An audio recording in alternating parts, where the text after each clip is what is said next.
చాలు ఇంకా టైం అవుతుంది.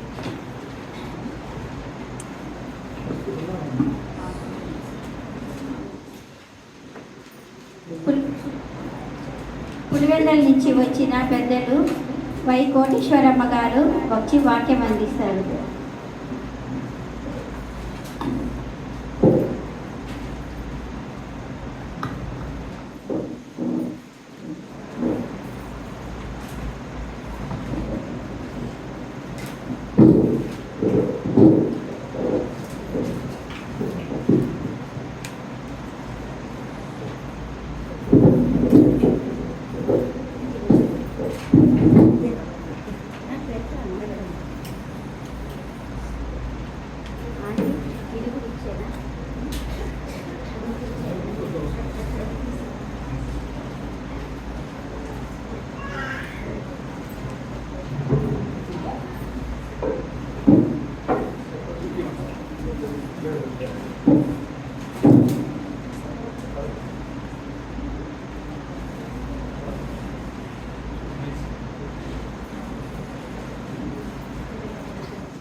వచ్చిన సోదరులందరికీ ప్రేమ వందనాలు తెలియజేస్తున్నాను.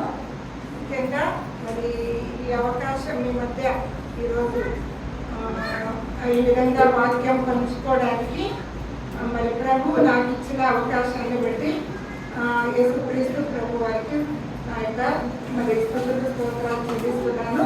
దేవుడు నాకు ఈ అవకాశం ఇచ్చినందుకు స్తోత్రాలు. ఈ సంఘ పెద్దలు మరి సంఘ అధ్యక్షులు వై కోటలింగారెడ్డి గారికి, సంఘ పెద్దలు వై కోటేశ్వరరెడ్డి గారికి, మరి సంఘస్థులందరికీ కూడా హరికిరణ్ మరి బాధ్యత వహించిన వారందరికీ కూడా యేసుక్రీస్తు ప్రభు నామమున ప్రేమ వందనాలు తెలియజేస్తున్నాను.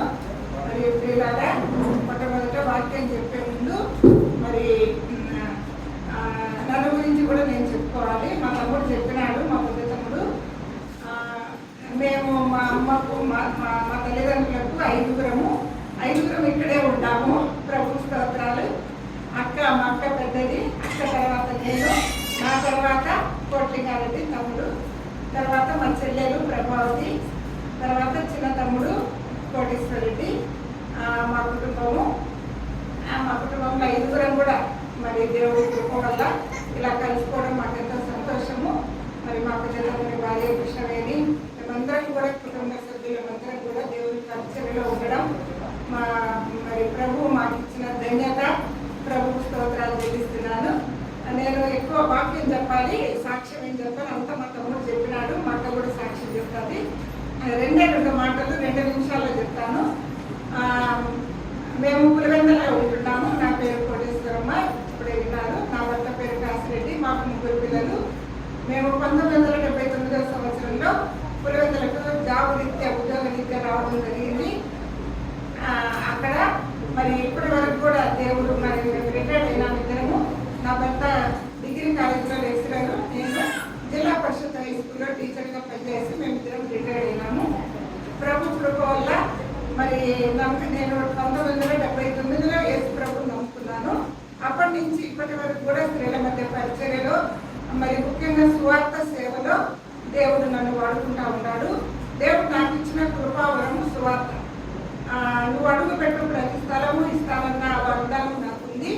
మరి ఏ ఇంట్లో అడుగు పెట్టి సువార్త చెప్తామో నేను కాదు, నాలో ఉండే దేవుడు ఆ విధంగా ఫలింపజేస్తూ వస్తున్నాడు. మరి ఎంతో మంది ప్రభుని నమ్ముకోవడానికి నన్ను ఒక సాధనంగా దేవుడు వాడుకుంటూ వచ్చినాడు. అది ప్రకాశం జిల్లా గిద్దలూరు తాలూకా రామిరెడ్డిపాలెం మా గ్రామము. మా తల్లి కోటమ్మ గారు, మా తండ్రి రామిరెడ్డి గారు. మేము మా తల్లిదండ్రులకు 5 సంతానము. మాది వ్యవసాయ కుటుంబము, రైతు కుటుంబము, విగ్రహారాధిక కుటుంబము. ముఖ్యంగా మేము అందరూ మా పట్టణాలలో విగ్రహాలను పూజిస్తే మేము రాళ్ళను పూజించిన వాళ్ళం. చిన్నప్పటి నుంచి రాళ్ళు, మా దేవతలు ఏమంటే రాళ్ళకు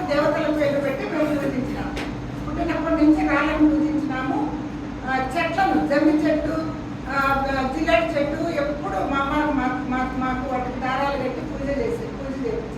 అట్లా మా జీవితం సాగింది. కానీ నాకు 17 సంవత్సరాల వయసులో మా బంధువులు ప్రభు నమ్ముకుంటున్నారు. పాలరెడ్డి గారు, అన్నపూర్ణమ్మ గారని.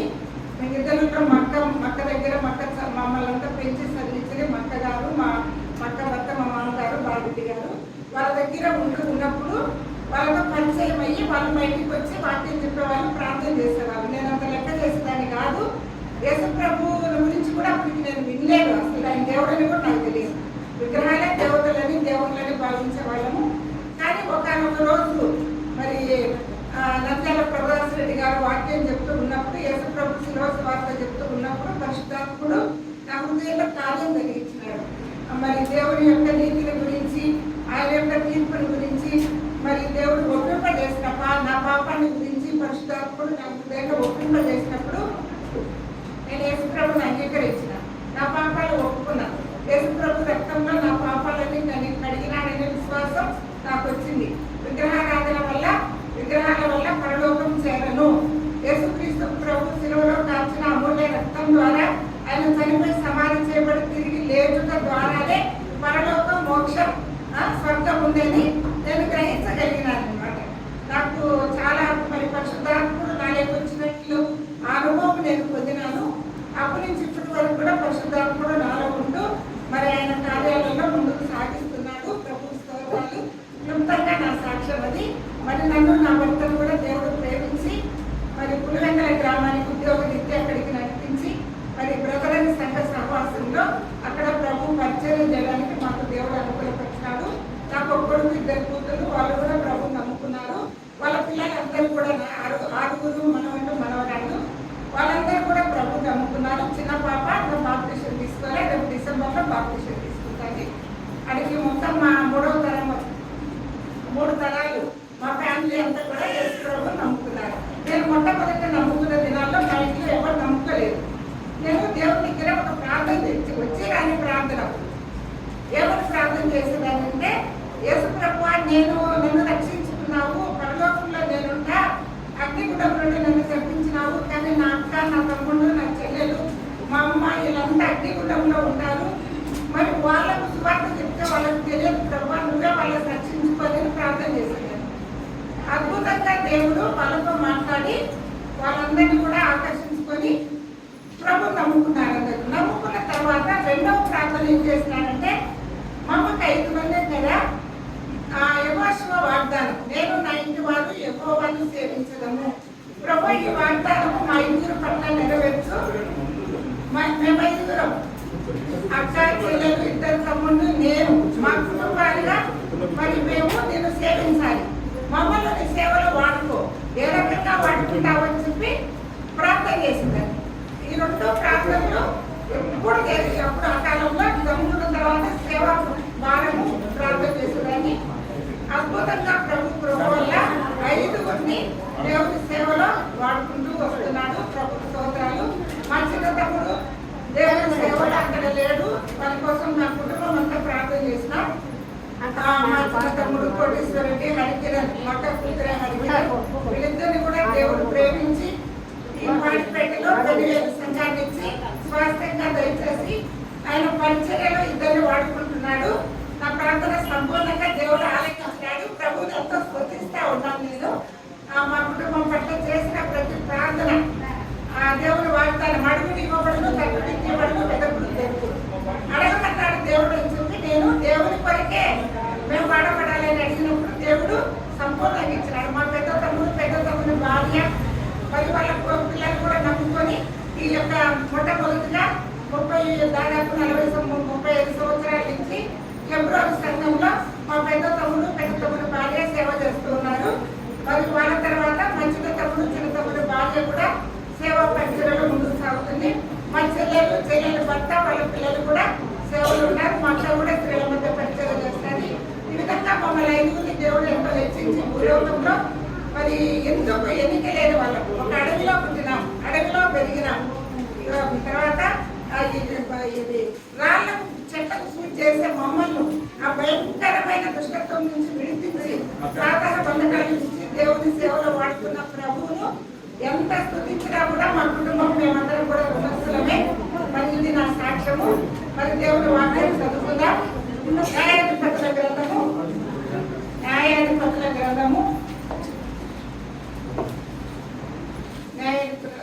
గ్రంథము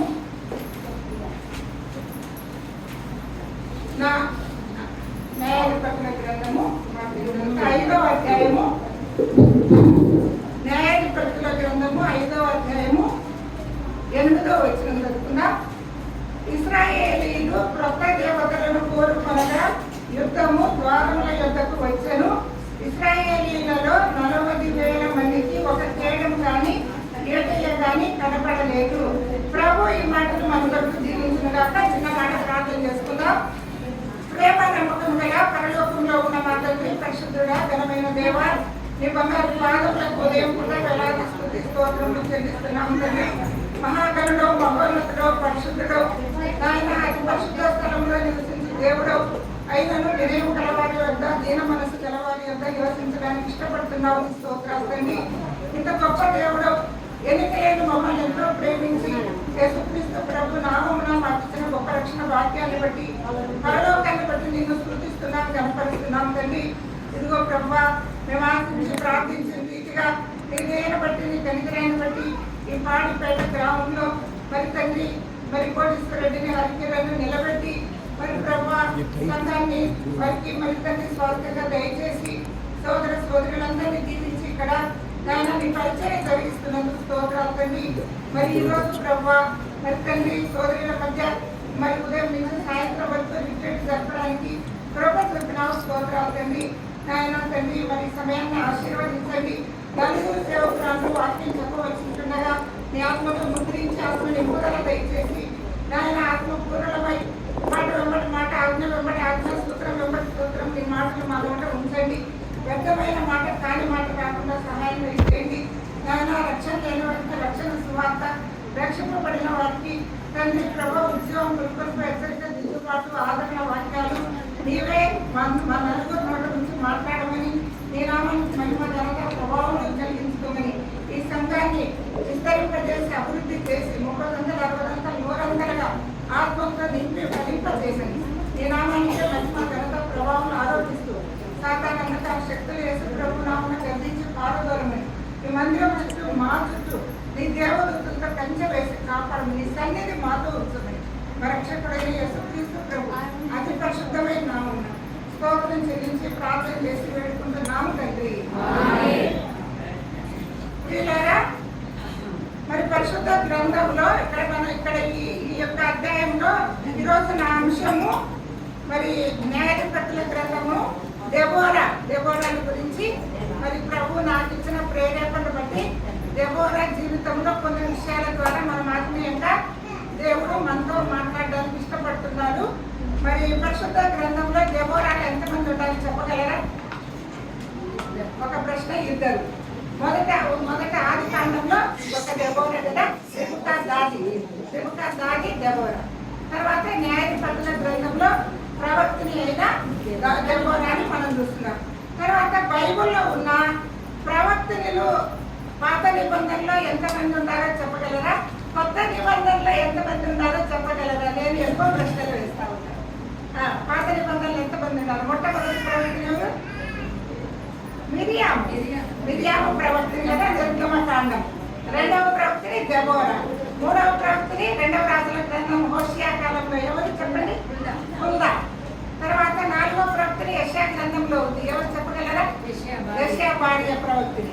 తర్వాత చెడ్డ ప్రవక్తిని ఒక ప్రవక్తిని ఉంది, నోవద్య నెహెమ్యా గ్రంథంలో కదా, ఒక చెడ్డ ప్రవక్తిని ఉంది. తర్వాత 4 మంచి ప్రవక్తలు ఉంటారు కదా, మిరియాము, దెబోరా, హుల్దా, యెషయా భార్య. ఓకే. తర్వాత క్రొత్త నిబంధనలో ప్రవక్తలు ఉండాలి చెప్పగలరా? మొట్టమొదటి ప్రవక్తిని ఎవరు చెప్పండి? లూకాసు వార్తలో అన్న ప్రవక్తిని. తర్వాత అపోస్తల కార్యంలో ఫిలిప్పు కుమార్తె 4 ప్రవచించేవారంటే ప్రవక్తలు లేదు. తర్వాత ప్రకటన గ్రంథం 2వ అధ్యాయం 20వ వచనంలో మరి అలంకార రూపంగా చెప్పబడిన ఒక ప్రవక్తిని ఉంది. ఎవరండి? యెజబెల్ అనే ప్రవక్తిని కదా, అలంకారంగా దేవుడు అక్కడ రాయించినారు. కాబట్టి పరిశుద్ధ గ్రంథంలో మరి దేవుడు స్త్రీలను కూడా ప్రవక్తలుగా వాడుకున్నాడు. దేవుడు మొట్టమొదట మరి మోషే నాయకత్వంలో మరి ఇశ్రాయేలు ప్రజలను నడిపిస్తూ వచ్చినాడు. తర్వాత యెహోషువ నాయకత్వంలో ఆయన నడిపిస్తూ వచ్చినాడు. తర్వాత యెహోషువ చనిపోయిన తర్వాత న్యాయాధిపతులు దేవుడు ఏర్పాటు చేసినాడు. ప్రవక్తలు ప్రవక్తలు కూడా మనము పరిశుద్ధ గ్రంథంలో ఇశ్రాయేలు ప్రజలకు దేవుని వాక్యాలు, దేవుని కట్టడలు, దేవుని శాసనాలు, దేవుని ఆజ్ఞలు, దేవుని విధులు నేర్పించడానికి దేవుడు ఇశ్రాయేలు ప్రజల కోసము రకరకాలుగా లేపుతూ వచ్చినాడు. రాజులను కూడా వారిని పరిపాలించడానికి ఏర్పాటు చేసుకున్నాడు ప్రియులారా. తర్వాత 2000 సంవత్సరాల కాలంలో మరి మన ప్రభు యేసుక్రీస్తు వారి దేవుడే ఈ భూలోకానికి వచ్చి పరలోక సంగతులన్నీ మరి ఇశ్రాయేలు ప్రజల మధ్య ఎన్నో అద్భుతాలు ఆశ్చర్యకార్యాలు జరిగించడం మనం చూస్తున్నాం. మనందరికి కూడా ఈనాడు పరిశుద్ధ గ్రంథాన్ని 66 పుస్తకాలు కలిగిన గ్రంథాన్ని దేవుడు ఇచ్చినాడు. ఆయన కట్టడలు, ఆయన న్యాయ విధులు, ఆయన ఆజ్ఞలు మనం నేర్చుకోవడానికి కదా. ఏ జనానికి కూడా ఇలాంటి ధన్యత లేదు.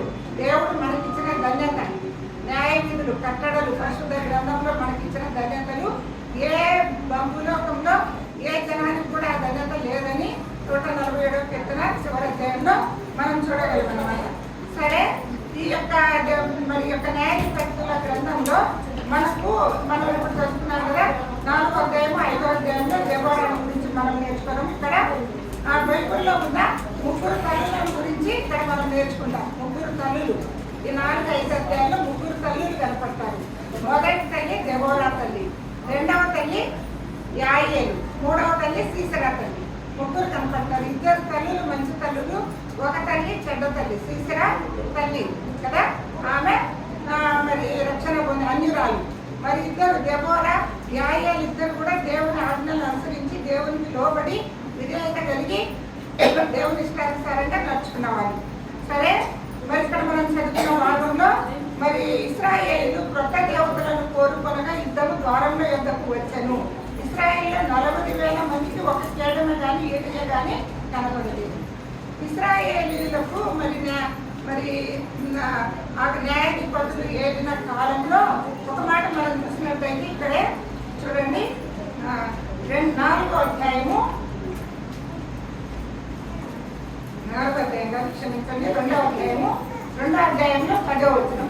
ఆ తరము వారందరూ తమ పితరుల యొద్దకు చేర్చబడి వారి తరువాత యెహోవానైనను ఆయన ఇశ్రాయేలుల కొరకు చేసిన కార్యములైనను ఎరుగని తరం ఒకటి పుట్టగా, ఇశ్రాయేలీయులు యెహోవా కన్నుల ఎదుట కీడు చేసి ఐగుప్తు దేశంలో నుండి వాటిని రక్షించిన తమ పితరుల దేవుడైన యెహోవాను విసర్జించి బయలు దేవతలను పూజించిరి. తమ చుట్టూలు జనుల దేవతల్లో ఇతర దేవతలను అనుసరించి వాటికి నమస్కరించి యెహోవాకు కోపం పుట్టించిరి. వారు యెహోవాను విసర్జించి బయలు అస్తారో దేవతలను పూజించిరి. కాబట్టి యెహోవా కోపాన్ని ఇశ్రాయేళ్ల మీద మండెను. ఆయన దోచుకుని వారి చేసి వారిని అప్పగించెను. వారి ఇశ్రాయేలును దోచుకొనిరి. ఇక్కడ మరి సందర్భం మనం గమనించినట్లయితే 4-5 అధ్యాయంలో మరి మొదటి నుంచి యెహోవా దేవుణ్ణి ఎరిగిన తరం గతించిపోయింది అనమాట. దేవుని ఎరగని కొత్త తరం వచ్చింది. కొత్త వాళ్ళంతా కూడా కనానీయుల మధ్య ఉన్నారు, అన్ని జాతుల మధ్య ఉన్నారు. మరి దేవుణ్ణి విసర్జించినారు. వాళ్ళు అన్యుల దేవతలు, అస్తారోషు దేవతలు, బయలు దేవతలు, రకరకాల దేవతలను పూజిస్తూ మరి అసలు సృష్టికర్త అయిన దేవుణ్ణి ఐగుప్తు దేశం యొక్క బానిసత్వంలో నుండి విడిపించిన మరి ఆ యొక్క దేవుణ్ణి వాళ్ళు విడిచిపెట్టినారనమాట, విసర్జించినారు. అప్పుడు దేవుడు వారిని మరి అన్యులకు అప్పగించినాడనమాట. మరి ఇక్కడ 4-5 అధ్యాయాల్లో కనాను రాజైన యాబీనుకు మరి యాబీను సేనాధిపతి అయిన సీసెరాకు అప్పగించినాడనమాట. అప్పగించినప్పుడు వాళ్ళు ఎన్ని సంవత్సరాలు బానిసత్వంలో ఉన్నారంటే ఇక్కడ మనం చూసినట్లయితే 4వ అధ్యాయంలో 4వ అధ్యాయము 1వ వచనాలు. ఏహూదు మరణమైన తర్వాత ఇశ్రాయేలు ఇంకను యెహోవా దృష్టికి దోషులైంది కనుక యెహోవా హాసోరులో ఏలు కనాను రాజైన యాబీను చేతికి వారిని అప్పగించారు. అతని సేనాధిపతి అన్యుల హరోషేతులో నివసించిన సీసెరా.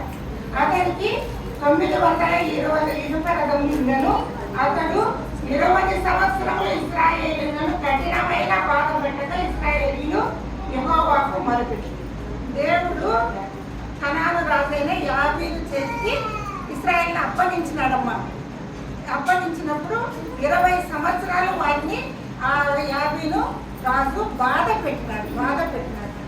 అలాగ బాధపడుతున్న సమయంలో వారికి దిక్కు తెలియక మన సృష్టికర్త అయిన తమ పితరుల దేవుడైన యెహోవాకు మొరపెట్టినప్పుడు దేవుడు తిరుగా మరి ఈమె దెబోరా మరి స్త్రీ మరి ఆ యొక్క ప్రవక్తిని న్యాయాధిపతిగా పంపి ఆ యొక్క కనాను రాజైన యాబీను చేతి నుండి విడిపిస్తాడనమాట. అది మన సందర్భం ఇప్పుడు మనం చెప్పుకునేది. మరి దెబోరా ఎట్లా విడిపించింది ఏంటనేది మనం నేర్చుకుంటాం. ఇందులో కూడా మనకు ఒక పాఠం ఉంది. మనము మన యేసుక్రీస్తు ప్రభువుని నమ్మిన వారికి ఒక పాఠం. మరి మనం అన్యులుగా ఉండి యేసు ప్రభువుని ఎరగని వారిగా ఉండి మరి దేవుని యొక్క సువార్త విని ప్రభువుని నమ్ముకున్నాం, ప్రభువును హృదయంలో చేర్చుకున్నాం, మన పాపాలు ఒప్పుకున్నాం. యేసుక్రీస్తు ప్రభు ఆయన రక్తంలో మన పాపాలు కడిగిన యేసుక్రీస్తు ప్రభువును మనం విసర్జించకూడదు. లోకం వైపు అన్య దేవతల వైపు తిరగకూడదు. అపోస్తల కార్యంలో చూసినట్టయితే అన్య జనాంగంలోని నుండి నమ్మిన విశ్వాసులకు 3 ఆజ్ఞలు దేవుడు ఇస్తాడు. పేతురు, యోహాను, యాకోబు వారు ఒక 3 ఆజ్ఞలు ఇస్తారు. మొదటి ఆజ్ఞ ఏంటంటే విగ్రహాలకు పూజ చేయకూడదు, రెండవది వ్యభిచారం చేయకూడదు, మూడవది మరి గొంతు పిసికి చంపిన దానిని తినకూడదు, నాలుగవది రక్తం తినకూడదు. ఈ 4 ఆజ్ఞలు తప్ప మీకు ఎక్కువ భారం పెట్టనంటాడు దేవుడు. కాబట్టి వీళ్ళారా యేసు ప్రభువును హృదయంలో నమ్ముకున్న మనము ఎన్నటికి ఈ లోకం విడిచిపెట్టే వరకు, ప్రభు మనల్ని తీసుకుపోవడానికి వచ్చే వరకు, సంఘం ఎత్తపడే వరకు యేసుక్రీస్తు ప్రభువును విడిచిపెట్టే వారంగా ఉండకూడదు. వాళ్ళు విడిచిపెట్టడం వల్ల 20 సంవత్సరాలు శత్రువుకు అప్పగించిన దేవుడు. ఈనాడు మనం యేసు ప్రభువుని విడిచిపెట్టినట్లయితే సాతానుకు దేవుడు అప్పగిస్తాడు, మనల్ని అప్పగిస్తాడండి. మనం బాధపడాలి. వ్యక్తిగతంగా కుటుంబ పరంగా చాలా మనం బాధలు ఎదుర్కోవాల్సి వస్తుంది. కాబట్టి వీళ్ళారా ఎన్ని కష్టాలు వచ్చినా, ఎన్ని ఇబ్బందులు వచ్చినా, ఎన్ని సమస్యలు వచ్చినా, ఎన్ని అవమానాలు వచ్చినా, ఏది జరిగినా ఏది జరగకపోయినా ఎట్లున్నా కూడా ప్రభువు నిలిచిపెట్టకూడదు. మన భారం దేవుని మీద వేయాలి. నీ పనుల భారం యెహోవా మీద వేయము, ఆయనే నిన్ను ఆదుకోండి. కాబట్టి ప్రభువుని అడిగి పొందాలి. కానీ ప్రభువు నిలిచిపెట్టి మనం పారిపోతే దేవుడు మనల్ని సాతానికి అప్పగించేవాడిగా ఉండాలి. సరే, ఇక్కడ మొదటి అంశము దెబోరా ఇశ్రాయేలులకు తల్లి.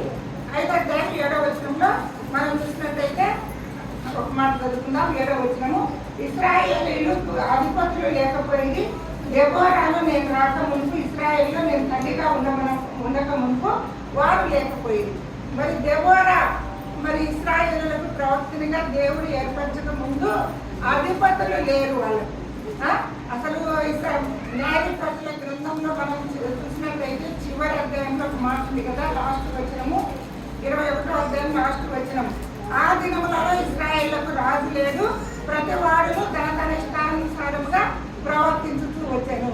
రాజు లేని దినాలు, ఎవరు ఇష్టం వచ్చినట్టు వాళ్ళు బ్రతికే దినాలు, ప్రభు దేవుని ఎదిగిన తరం గతించిపోయి ఎరగని తరం వచ్చిన దినాలు, క్రొత్త దేవతలను పూజించే వారుగా ఉన్న దినాలు. ఆ దినాల్లో మరి ఇశ్రాయేలు పరిపాలించే అధిపతులు లేరు, రాజులు లేరు, న్యాయాధిపతులు లేరు. ఎవరు ఇష్టం వచ్చినట్టు వాళ్ళు దిక్కు తోసిన వారుగా ఉన్నారు. అలాంటి పరిస్థితులలో దేవుడు ఇశ్రాయేలు ప్రజలను కనికరించి అబ్రహాముకు, ఇస్సాకుకు, యాకోబుకు చేసిన వాగ్దానాలు దేవుడు నిబంధనలు జ్ఞాపకం చేసుకొని మరి ఆ సమయంలో పురుషులలో ఎవరు లేరు. మరి స్త్రీని దెబోరాను ఎన్నుకున్నాడు దేవుడు. ప్రభు స్తోత్రం కలుగుతున్నాడు. మరి ఆమెను ఎన్నుకున్నాడు. అందుకే ఆమె చెప్తుంది, ఆమె తల్లిగా ఉంటుంది అనమాట. ఇశ్రాయేలీల అధిపతులు లేకపోయారు. దెబోరాను నేను రాకముందు ఇశ్రాయేల్లో నేను తల్లిగా ఉండక మునుపు వారు లేకపోయారు. కాబట్టి ఇక్కడ మనకు ఒక తల్లి కనిపిస్తుంది. ఈమె ఇశ్రాయేల్ వారికి తల్లిగా ఉంది. ఈమె ఇశ్రాయేలీలో 40,000 మందికి తల్లిగా ఉంది. 8వ వచనంలో చూస్తే. తర్వాత మనం చూస్తాం, మన ఇంట్లో ఒకరు లేక 2, 3 పిల్లలకు తల్లిగా ఉండాలంటేనే మనకు కష్టం. వాళ్ళ బాగోగులు చూడాలంటే సామాన్యంగా చెప్పండి. కాలంలో పిల్లల్ని పెంచాలంటే చాలా కష్టం కదా.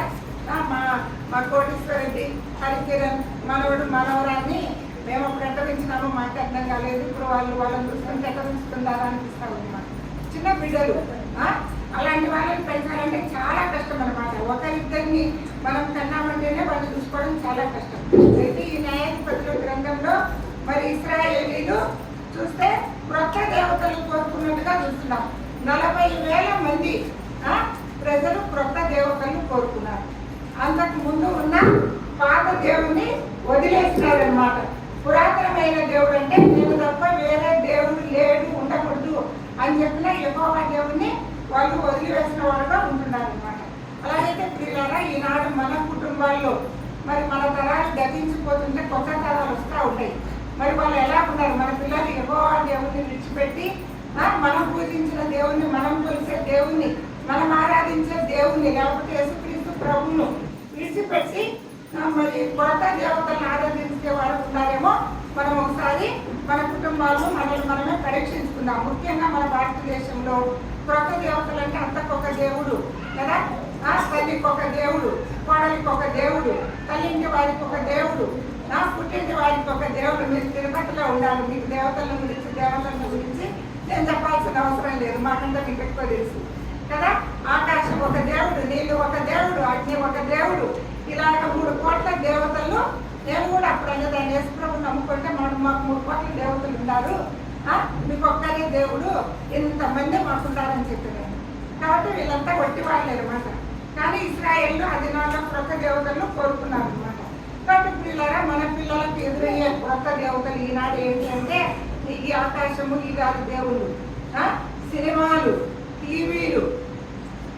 సినిమాలు ఒక దేవత, సీరియల్ ఒక దేవత, ఇంటర్నెట్ ఒక దేవత, సెక్స్ ఒక దేవత, ఆడపిల్లలు మగపిల్లలకు యవనస్తులకు, డ్రగ్స్ ఒక దేవత, సిగరెట్లు కాల్చడం ఒక దేవత, అమ్మాయిలకు బాయ్ ఫ్రెండ్స్ ఒక దేవత, అబ్బాయిలకు గర్ల్ ఫ్రెండ్స్ ఒక దేవత.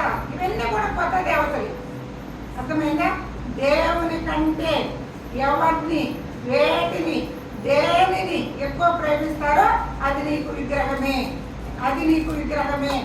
దేవుని కంటే నిన్ను నన్ను రక్షించిన, ప్రాణం పెట్టి మన కొరకు గాయాలు పొంది రక్తం కాచి ప్రాణం పెట్టిన యేసుక్రీస్తు ప్రభు కంటే ఎవరిని నువ్వు ఎక్కువ ప్రేమించిన, దేనిని ఎక్కువ ప్రేమించిన, ఏ వస్తువులు వేటిని ఎక్కువ ప్రేమించినా కూడా అవి నీకు దేవతలే, అవి మనకు విగ్రహాలే అని చూస్తూ ఉన్నాం అన్నమాట. దేవునికి ఇవ్వాల్సిన సమయం ఇవ్వకపోవడం కూడా మరి చాలా నష్టపోతామన్నమాట. ఎక్కువగా మనము మరి దేవునికి ఇవ్వాల్సిన సమయం ఇవ్వకుండా తర్వాత ఆయన విడిచిపెట్టి ఈనాడు ఎక్కువ మంది కల్చర్ను ప్రేమించే వాళ్ళగా కూడా ఉంటున్నారు. కాబట్టి ఇవన్నీ ఆనాడు కూడా ఆ 40,000 మందికి మరి క్రొత్త దేవతలు అయి ఉండగా మరి దెబోరా వాళ్ళని ఎట్లా రక్షించుకోగలిగిందో, మనం ఇక్కడ దేవుని వైపు ఆమె తిప్పగలిగిందో, మరి దేవుని ప్రార్థన వైపు ఆమె తిప్పగలిగిందో, వాక్యం వైపు ఆమె ఎట్లా తిప్పగలిగిందో ఈ భాగంలో మనం చూస్తామన్నమాట. ఆమె దెబోరా ఇశ్రాయేలుకు ప్రవక్తిగా ఉండి దారి తప్పిన వీరిని ప్రభువులోకి నడిపించడంలో వారి కొరకు ఆమె ప్రార్థన చేస్తూ ఉంది. కాబట్టి ప్రియులారా, మరి ఒక తల్లిగా, ఒక సంసారిగా కుటుంబంను కలిగి ఉన్న ఈమె మరి ఇశ్రాయేలు 12 గోత్రాల ప్రజల దగ్గరికి వెళ్ళి చెప్పలేదు, కానీ అబీనోయము కుమారుడైన బారాకు దగ్గరికి పిలిచి మరి చెప్తా ఉంది. నఫ్తాలీయులను జబూలీయులలో 10,000 మందిని తాబోరు కొండకు నడిపించమని చెప్తా ఉంది. ఎందుకు అట్లా చెప్తుంది? దేవుడు ఎందుకు చెప్పినాడు? 12 గోత్రాల వాళ్ళు ఉంటారు.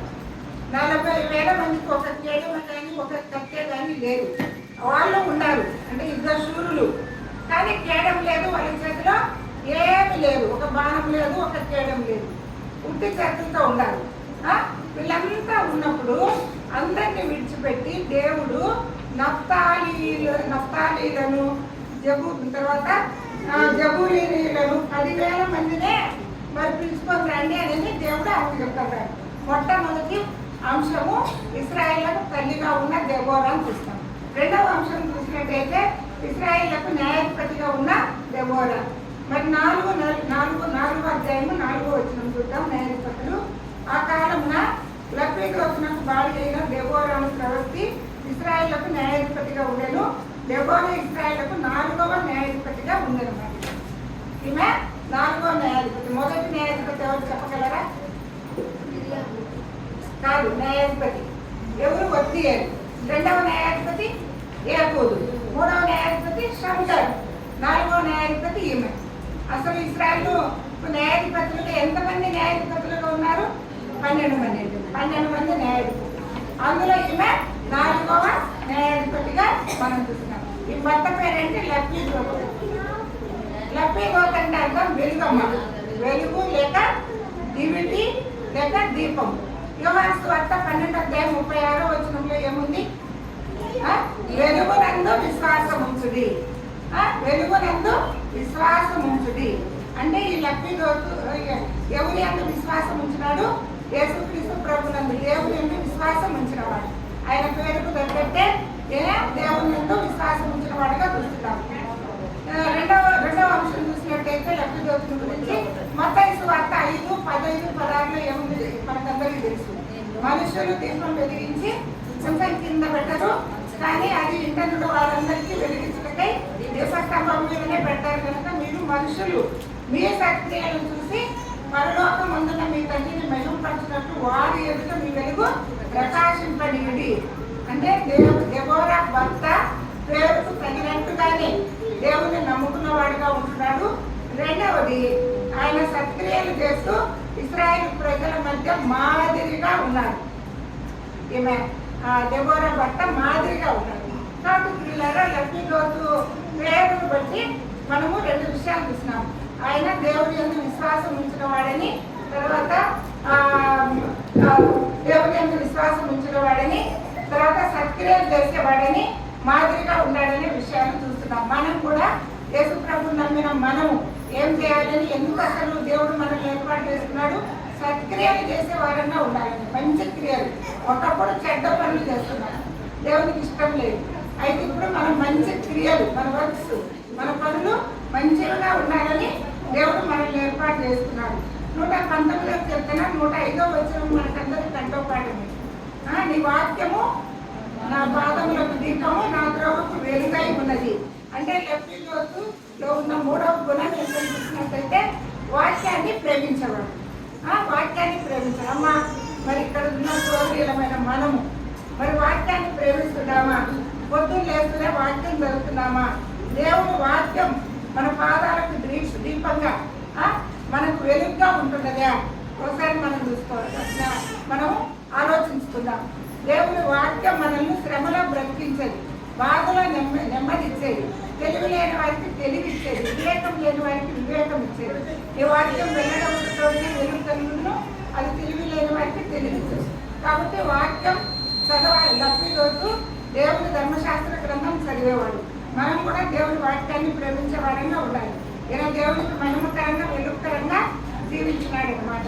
తర్వాత మనం చూసినట్లయితే దెబోరా, 2 భార్యాభర్తలు కూడా మంచి విశ్వాసులు. దెబోరా అనగా అర్థం ఏంటి? తేనెటీగ.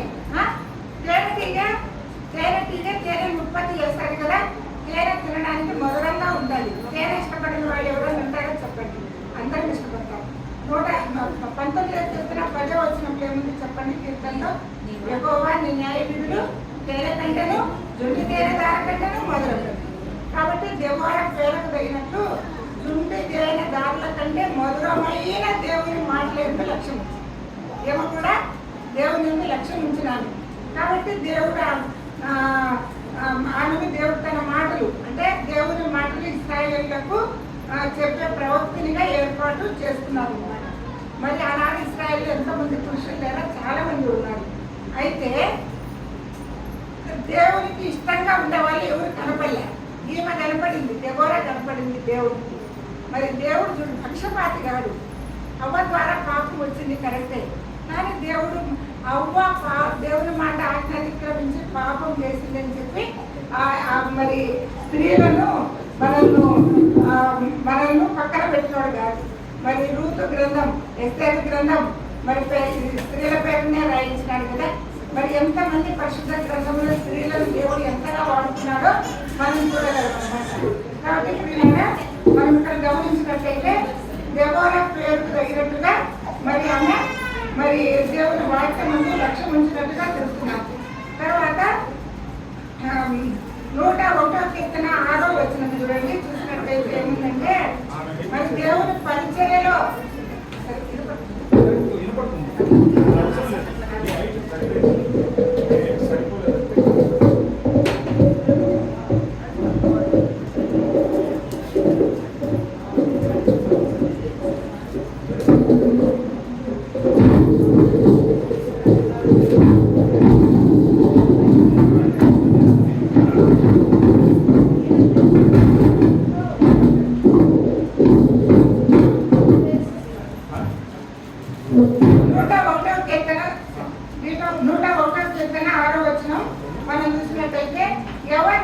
దేవుడు పరిచర్యలో వాడుకుంటాడు.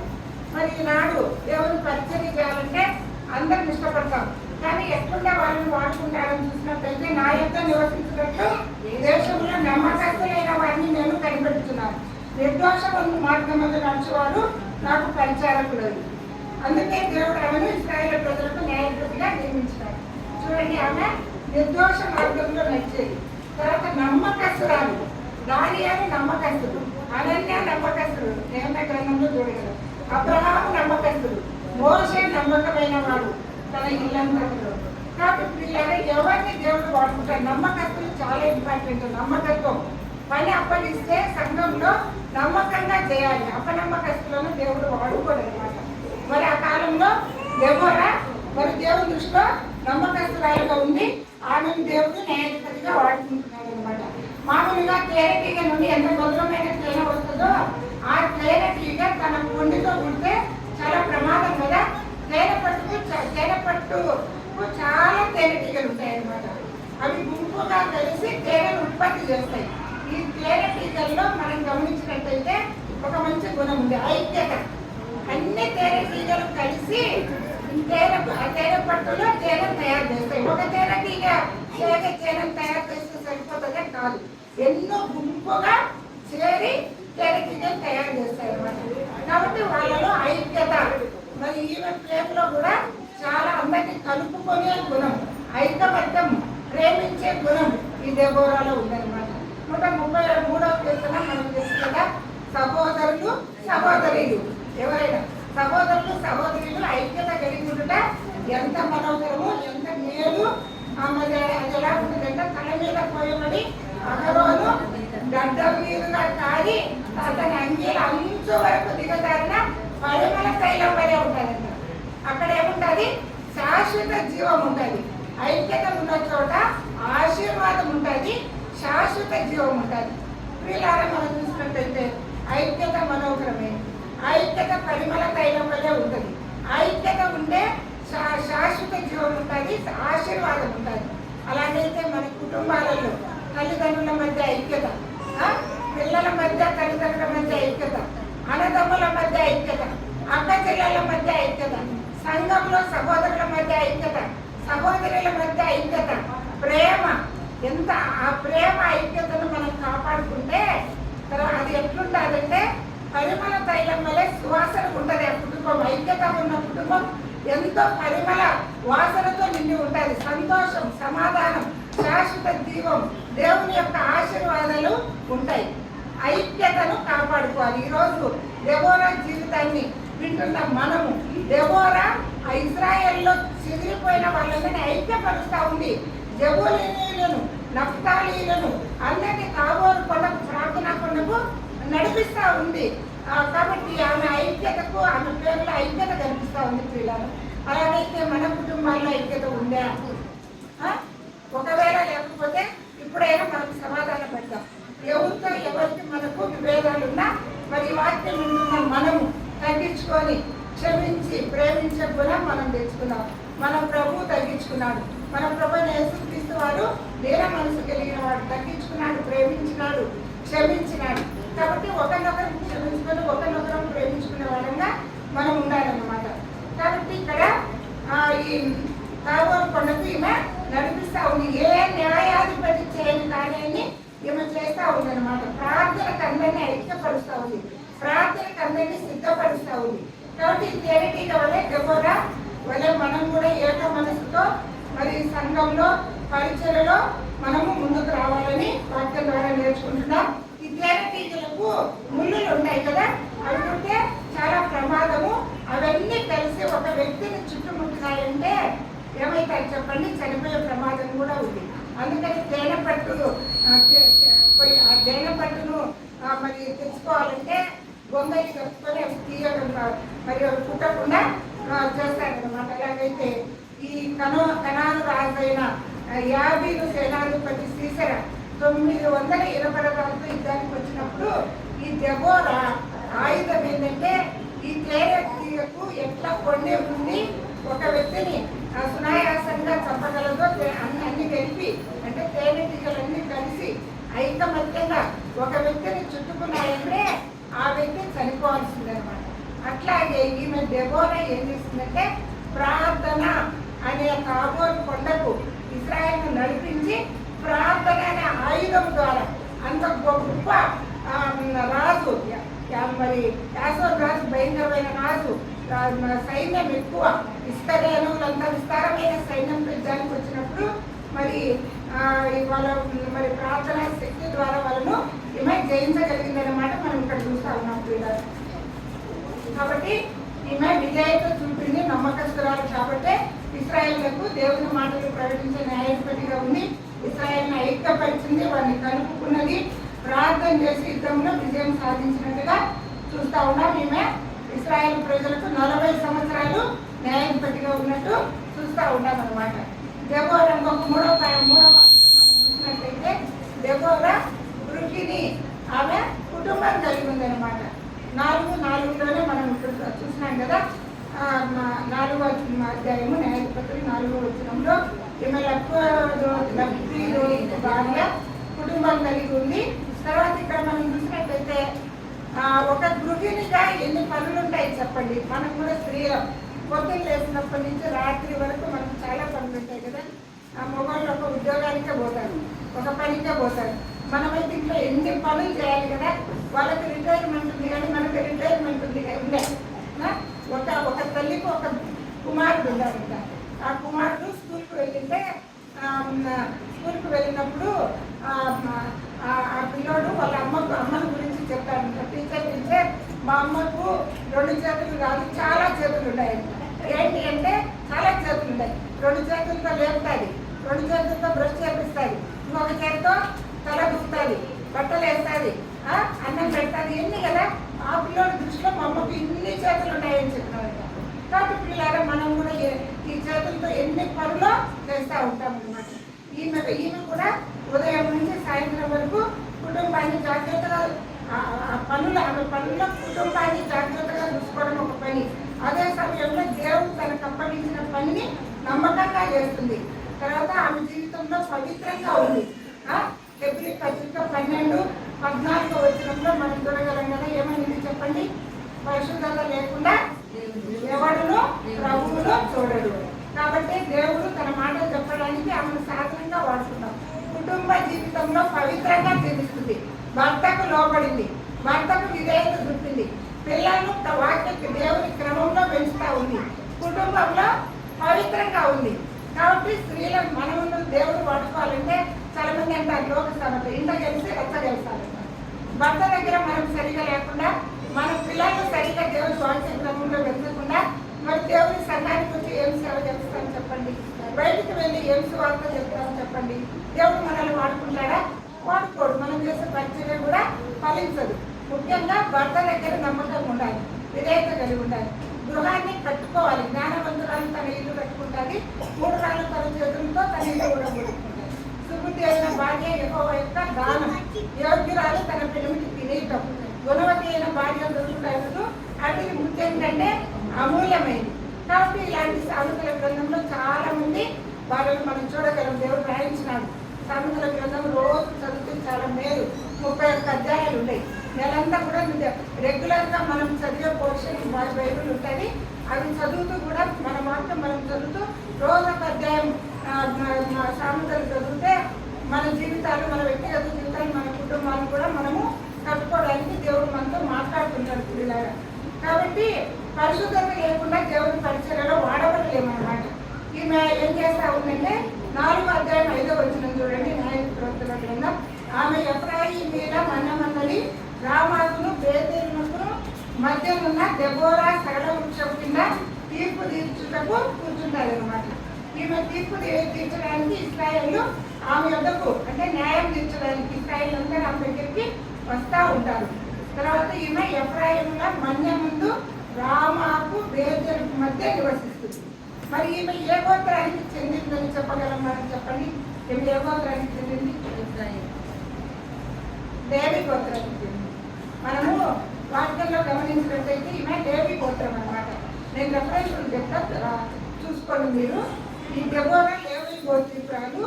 మరి యెహోషువ గ్రంథం 24వ అధ్యాయం 33వ వచనంలో మనం చూడగలం. యెహోషువ 17:15లో కూడా చూడగలం. తర్వాత నిర్గమకాండం 6:25లో కూడా చూడగలం. న్యాయాధిపతుల గ్రంథం 3:27. అంటే ఆనాడు యెహోషువ స్వాస్థ్యాన్ని ఇశ్రాయేలుకు పంచిపెట్టేటప్పుడు ఒక్కొక్క గోత్రంలో నుండి లేవీలకు కూడా కొన్ని పట్టణాలు ఇచ్చినాడు కదా. అట్లాగా ఎఫ్రాయిము గోత్రంలో నుండి మరి లేవి గోత్రానికి చెందిన వాళ్ళకు మరి ఎఫ్రాయిము గోత్రంలో కొన్ని పట్టణాలు ఇవ్వడం జరిగింది. లేవి గోత్రుడికి ఆ లేవి గోత్రంలో అబ్రాము సంతానంలో పుట్టినామే ఈమె అన్నమాట. కాబట్టి మరి ఇక్కడ మనం చూసినట్టయితే ఈమె తీర్పు తీర్చడానికి తీర్పు తీర్చేది అనమాట. ఏమంటాం తీర్పు తీర్చేవాడిని మనం ఏమంటారు? జడ్జి అంటాం కదా. చాలా సమయం వినియోగించాలి కదా. నిర్గమకాండం 18:14 మోషే తీర్పు తీర్చడానికి కూర్చున్నప్పుడు ఉదయం మొదలుకొని సాయంత్రం వరకు ప్రజలతో గడిపేవారు కదా. తర్వాత 18:18లో కూడా చూస్తే నిర్గమకాండం 18:18లో అక్కడ చెప్తాడనమాట. అంటే ఈ పని మిక్కిలి భారమైంది.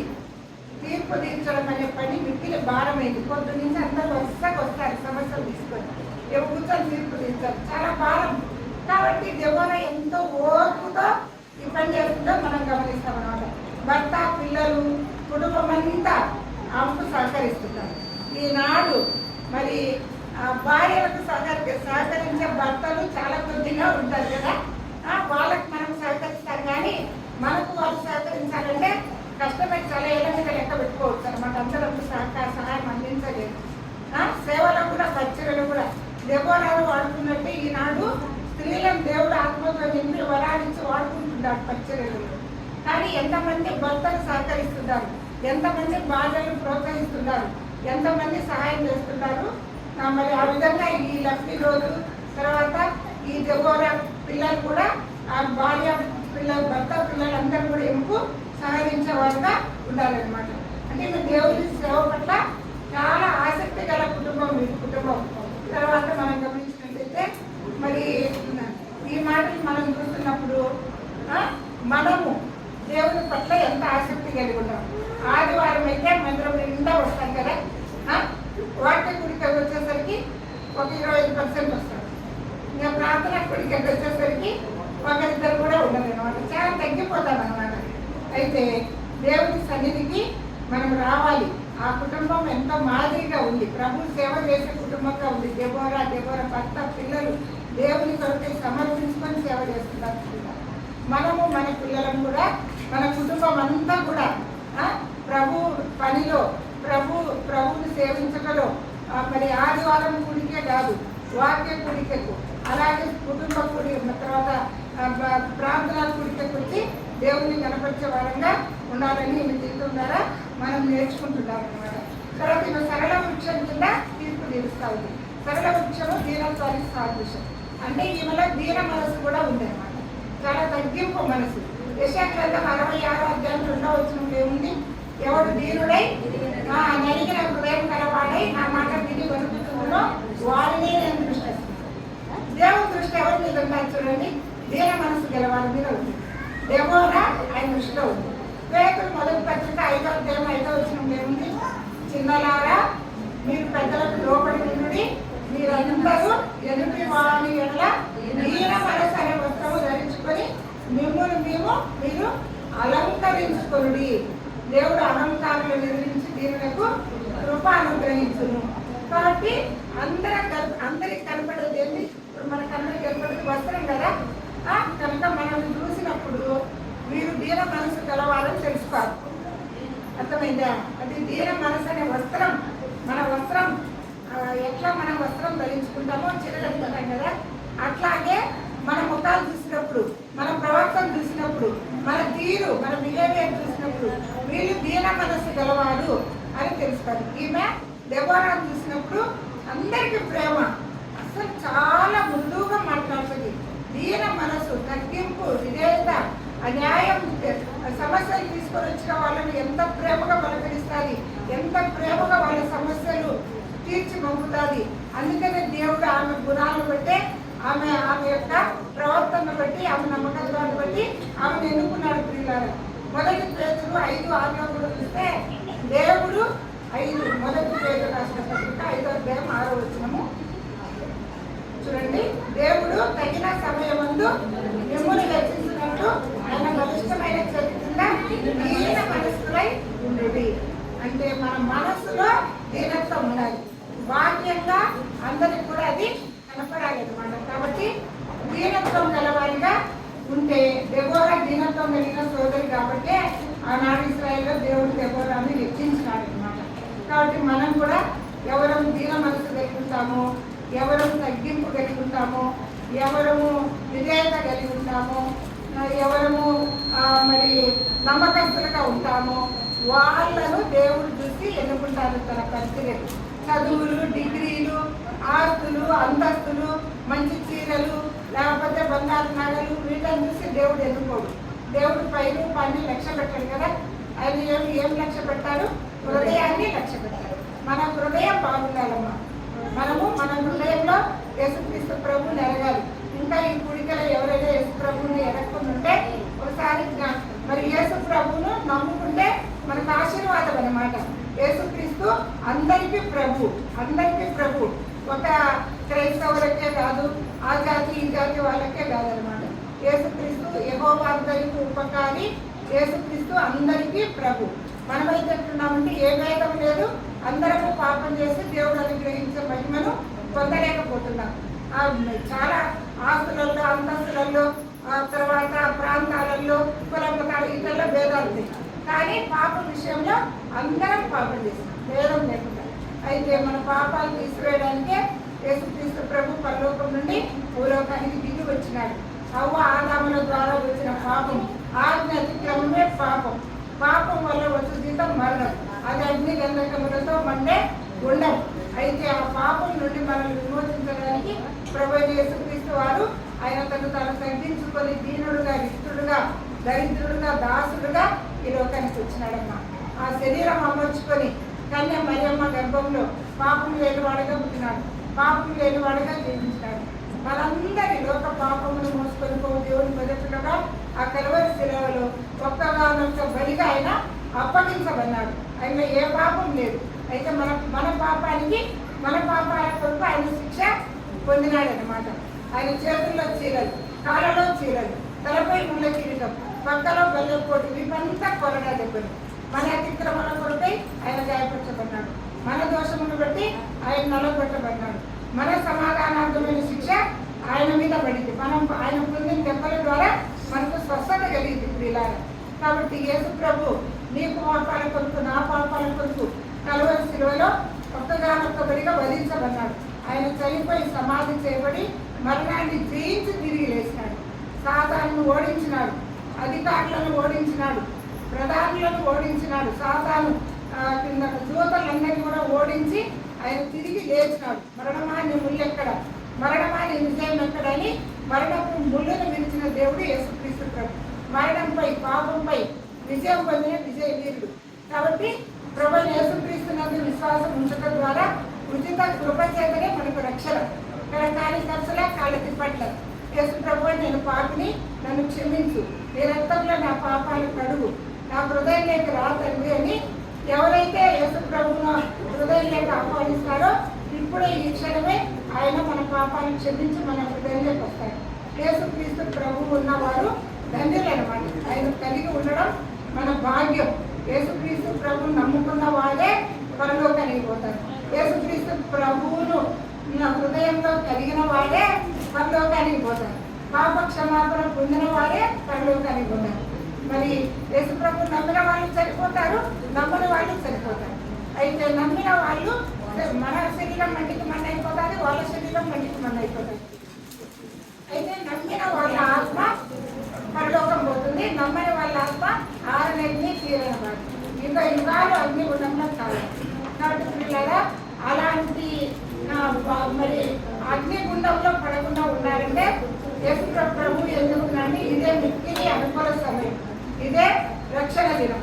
యేసుక్రీస్తు ప్రభువునందు విశ్వాసం ఉంచి ప్రభువును హృదయంలో తెచ్చుకుంటే నీవు నీటి వారు రక్షణ పొందుతారనే వాగ్దానం మన కుటుంబ పక్షంగా నెరవేర్చే దేవుడిగా ఉంటున్నాడు.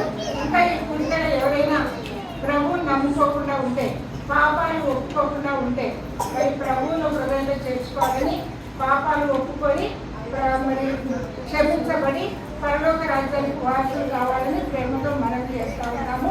ఆ విధంగా నమ్ముకుంటే మీకు క్షేమము, మీ కుటుంబాలకు కూడా ఆశీర్వాదము. ప్రభు ఈ మాటలు మన కొరకు దీవించుకున్నాక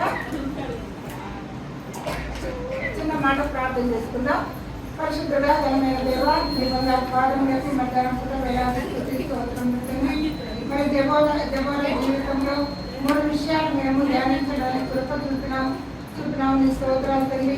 మరి దెబోరా మరి ఇశ్రాయేలుకు తల్లిగా ఉంటున్నది, మరి ఆమె న్యాయాధిపతిగా ఉంటున్నది. మరి ప్రభు ఆమె గృహిణిగా కూడా తన ధర్మాన్ని నిర్వహించినట్టుగా చూస్తున్నాం. మరి ఈ వాక్యం వింటుంటే మేము కూడా ప్రభు మరి తండ్రి ప్రభు యేసుక్రీస్తులను విశ్వాసం ఉంచిన వారిగా ఉండి, మరి తండ్రి నాయన నమ్మకస్తులుగా ఉండి మీ పరిస్థితులలో ముందుకు సాగే భాగ్యము చేరి వచ్చిన అందరికీ దయచేయమని, వచ్చిన వారందరినీ కూడా పేరు పేరు జీవించి ఆశీర్వదించమని, ఈ సంఘాన్ని అభివృద్ధి పరచుకొని ఇప్పుడు వాక్యం చెప్పని అవసరాన్ని ఆత్మకరించి ఈ నోటి పరంగా వాడుకుందని క్రీస్తు యేసు వారి ప్రసిద్ధమైన నామమున స్తోత్రించి ప్రార్థించి వేడుకుంటున్నాం తండ్రి. ప్రభునందు ప్రియులారా, వాక్యం అందించిన పెద్దలు కోటీశ్వరమ్మ గారికి వందనాలు. మా సంఘం తరపున వందనాలు చెప్పుకుంటున్నాము. అందరూ వందనాలు చెప్పండి. ఇప్పుడు ఒక పాట పాడుకుందాం, పల్లవి చరణం పాడుకున్నాము. ఈ లోపల టీ బిస్కెట్లు వస్తాయి, అందరికీ ఇక్కడికే వస్తుంది. మీరెవరు లేచిపోవాల్సిన పని లేదు. లేదంటే బాత్రూమ్లకు అందు వెళ్ళాలి అనుకుంటే ఒక్కొక్కరుగా వెళ్ళి రావచ్చు. ఇక్కడే సైడ్ ఉంది బాత్రూములు, వెళ్ళేసి రావచ్చు.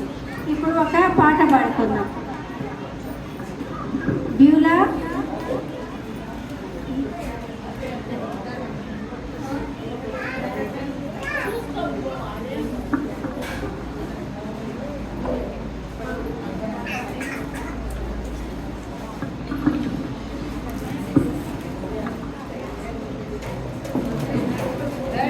ఇప్పుడు మనం దెబోరా గురించి నేర్చుకున్నాము.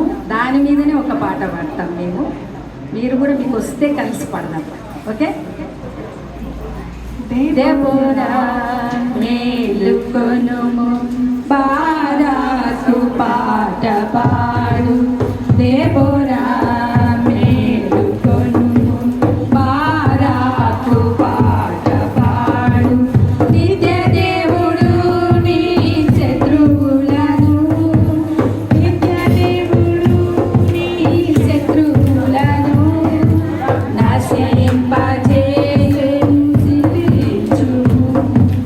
నశింపజేసెను స్తుతించుము.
ఇప్పుడు తిరుపతి నుంచి హెబ్రోన్ సంఘం నుంచి వచ్చిన వై కోట్లింగారెడ్డి భార్య అయిన వై కృష్ణవేణి గారు వాక్యం అందిస్తారు. విని మన హృదయంలో భద్రపరచుకుందాం.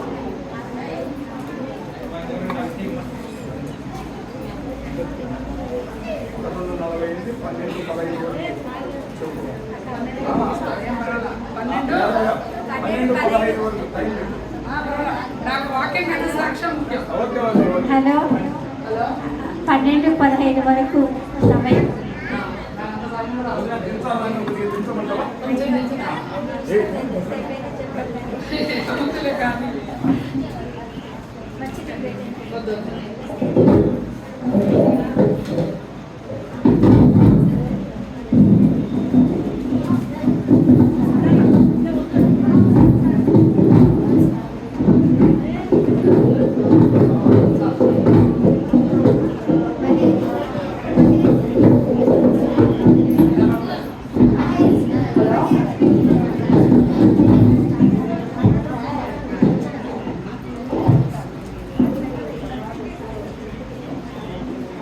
హలో హలో టీలు అయినాయా? తాగుతూ వింటారా? నాకు వాకింగ్ కన్నా నా సాక్ష్యం చెప్పాలని ఆశ ఎక్కువ. నేను పక్కా విగ్రహారాధన కుటుంబంలో శివాలయం ధర్మకర్తల ఇంట్లో పుట్టిందని నేను నా సాక్ష్యం చెప్పాలని ఆశ వినబడుతుంది కదమ్మా అందరికి? అందరికి వందనాలమ్మా. మా కోటేశ్వరరెడ్డి గారి భార్య హరికరణ చెప్పినట్టుగా నేను కోట్లింగారెడ్డి గారి భార్యని ప్లస్ కోటేశ్వరరెడ్డి గారికి వదిన గారిని వీళ్ళందరికీ మరదలు. కాబట్టి మీ అందరికి వందనాలు. నేను 2 సార్లు వచ్చాను ఈ సంఘానికి. నేను ప్రభుని ఎలా నమ్ముకున్నాననేది చెప్పాలని ఆశ అందరికీ. ఎందుకంటే నేను మా తాతలు, నాది విజయవాడ దగ్గర మైలవరం మండలం ఎల్లడం గ్రామం మాది. అలాంటి గ్రామంలో మా తాతగారు, మా అమ్మ తండ్రి గారు, ఆయన శివాలయం వాళ్ళ నాన్నగారు కట్టించారు. శివాలయం ధర్మకర్తలు వారు. ఈ రోజు మనకు తిరుపతి గోవిందరాజు టెంపుల్ తెలుసు కదా, అంతకంటే పెద్ద టెంపుల్ మాది. ఆ టెంపుల్ కూడా మా తాతయ్య తల్లిదండ్రులను కూడా విగ్రహాలు, కంచు విగ్రహాలు చేసి వాళ్ళను కూడా పూజిస్తారు. మమ్మల్ని అయ్యవార్లు అంటారు. మా తాతయ్య పోతూ ఉంటే, మా తాతగారు పోతూ ఉంటే, నాకు తెలిసి మా తాతగారు 90 ఏళ్ళు పెట్టారు. మా ముగ్గురు పిల్లలు పుట్టే వరకు కూడా ఉన్నారు. ఆయన తెలిసి కాలక్రమం పెట్టేవాళ్ళు అందరూ అయ్యవార్లు అంటారు. మా సమాధులు కూడా ప్రత్యేకం. శివాలయం చుట్టూ ఉంటాయి. ఊళ్ళో వాళ్ళందరితో పాటు ఉంటాం మా సమాధులు. అలాంటి కుటుంబంలో పుట్టానండి నేను. అలాంటి కుటుంబంలో పుట్టి నేను ప్రభువుని ఎలా నమ్ముకున్నానో వివరించాలనేది నా చిన్న ఆశ. చిన్న ప్రార్థన చేసుకొని మొదలు పెడదామమ్మా. ప్రేమ నమ్మకం కలిగిన మా ప్రియ పరలోక తండ్రి, మా నాయన, మా రక్షక, నీ నామమునకు వేల స్తోత్రములు వందనాలు చెల్లిస్తున్నాము తండ్రి. మహోన్నతుడ, మహాగణుడ, మహిమగల మా రాజా, నిత్యము మాతో ఉంటున్న దేవ, నీ స్తోత్రం ప్రభు.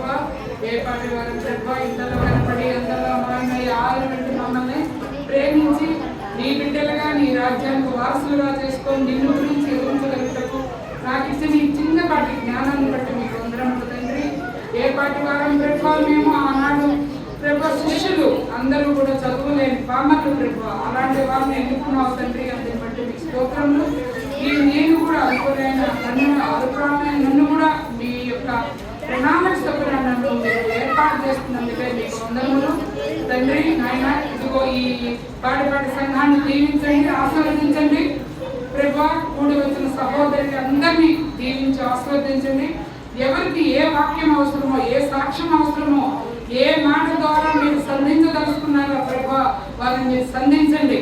ఈ రోజు వారు ఉచితంగా ఇన్ని లేచిపోవటం కాదు కానీ ప్రభు, ప్రతి ఒక్కరు నిన్ను స్వీకరించి ఇక్కడి నుంచి లేచిపోగలటకు, రక్షింపబడిన వారు వాళ్ళు చేయవలసిన కార్యాలను గురించి విని దాన్ని అనుసరించగలటకు మీరే సహాయం దయచేయమని, అరుపురాలైన నన్ను మీ యొక్క శిలువ స్వప్నం మరుగుపరిచి మీ మాటలు నా ద్వారా ప్రభు ప్రజలకు వివరించగలుగుటకు, ఆనాడు మోషే నత్యవాడైనప్పటికీ నోటి మాంద్యం కలిగిన వాడు ప్రభు, అట్టి వాడిని మీ నోటి బోరగా వాడుకున్నందుకే మీకు వందనాలు.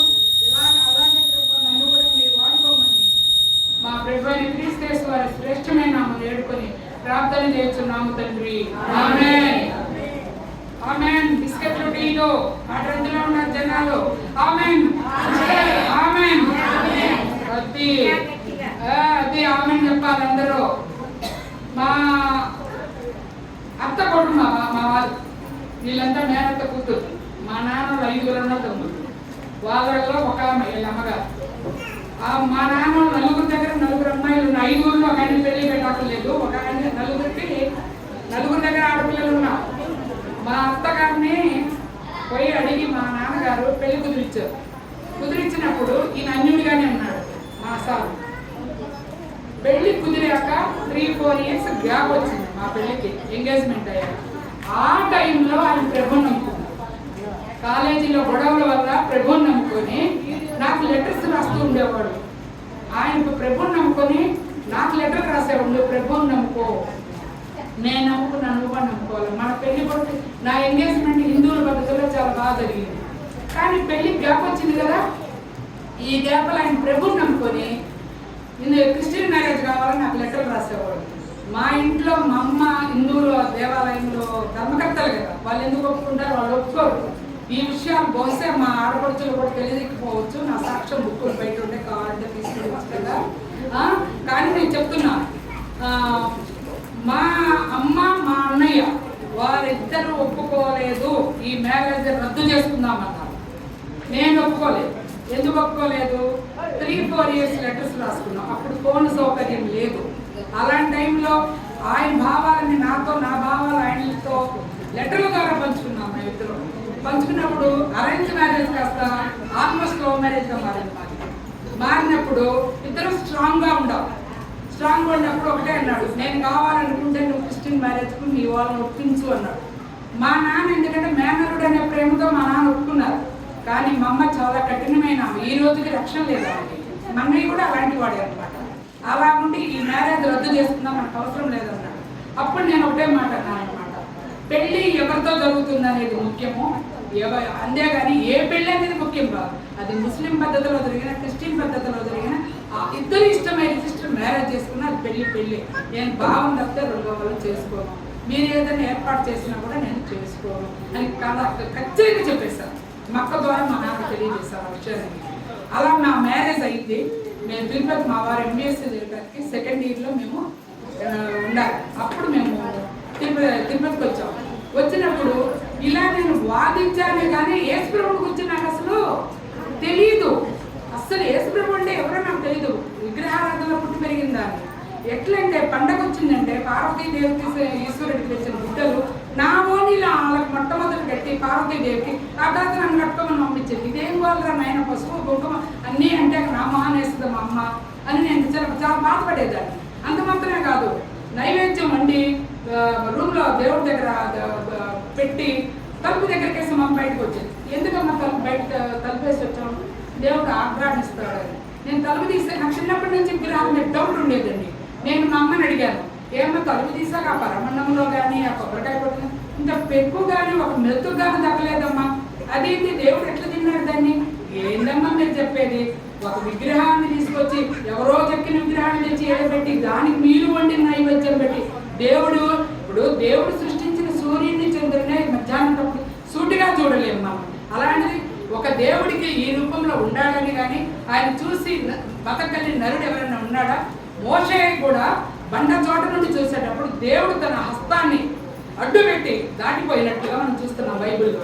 అంటే దేవుణ్ణి ఎవరు సూటిగా చూడలేదు. సూర్యచంద్రులనే చూడలేని మనము విగ్రహాన్ని ఎలా చూడగలము, ఏ రూపంలో మనం చూడగలం అన్నది నా వాదన. ఫస్ట్ నుంచి కూడా నాకు విగ్రహారాధన అంటే ఎందుకో ఇష్టం ఉండదు అనమాట.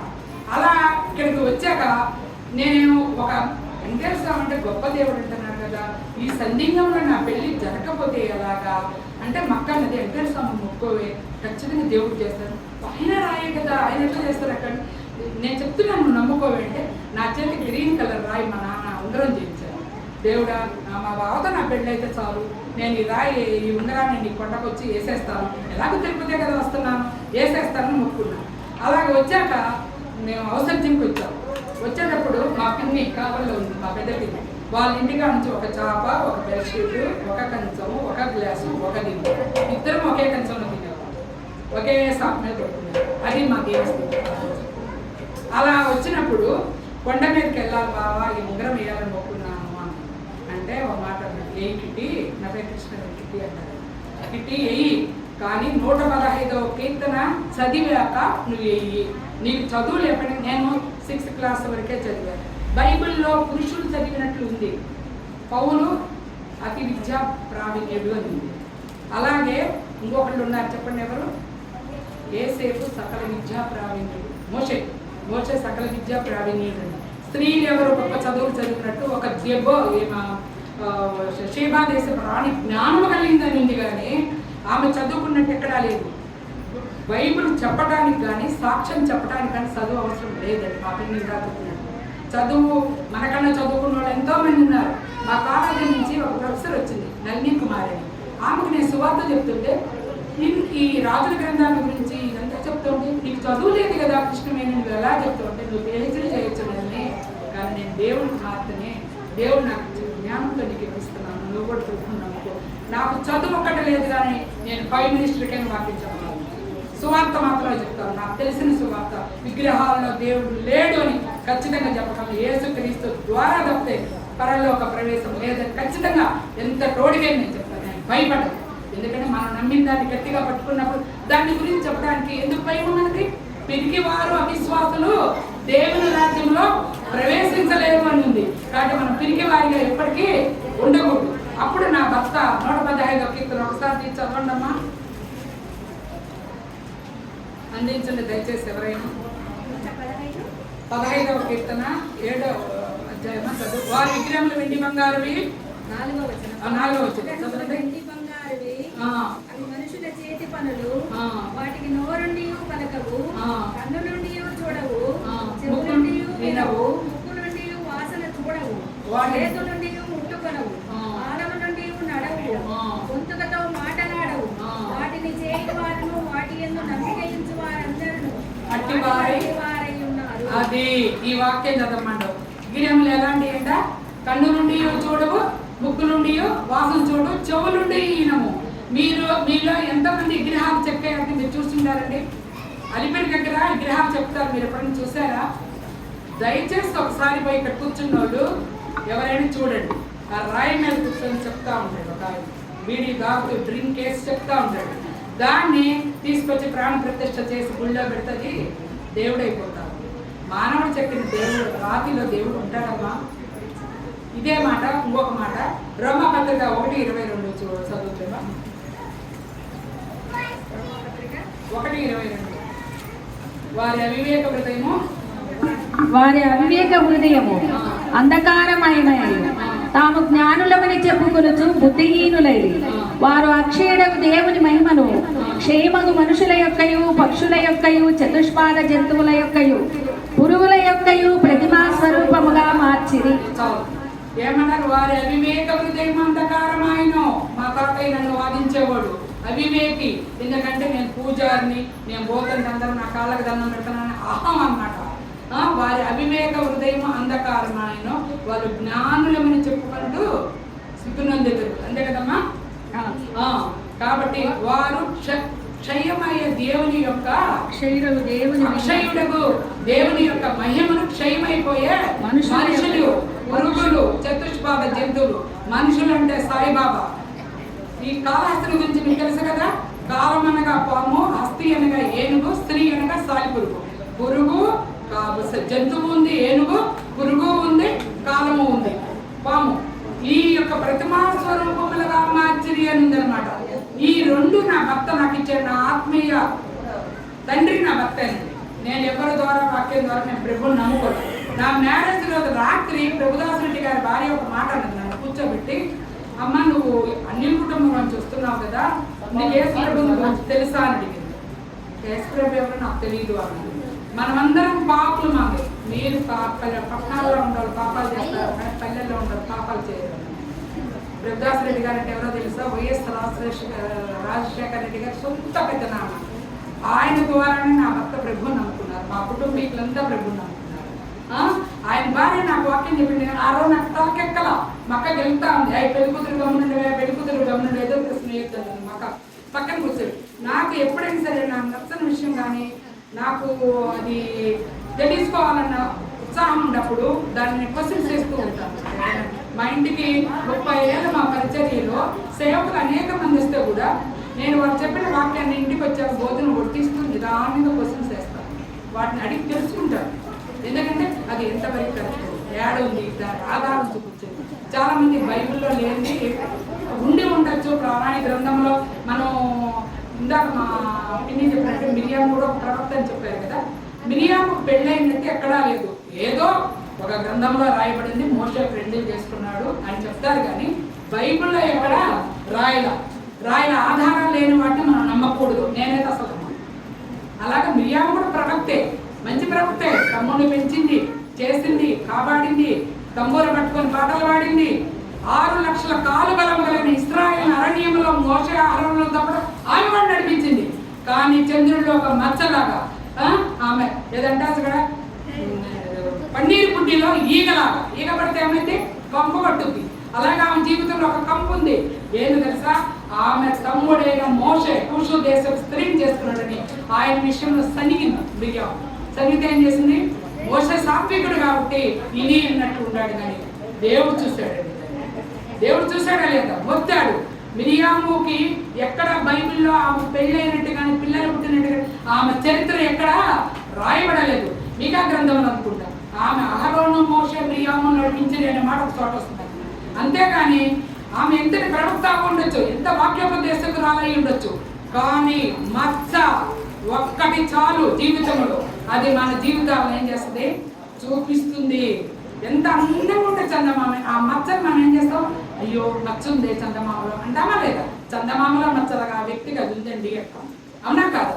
కాబట్టి ఎంతటి గనులైన వారమైనా సరే మనలో అహంకారం అనేది, ఈర్ష్య అనేది ఉన్నప్పుడు ప్రభు దాన్ని ఖచ్చితంగా ఎండగడతాడండి. అలా నేను దేవుణ్ణి నమ్ముకున్నాను.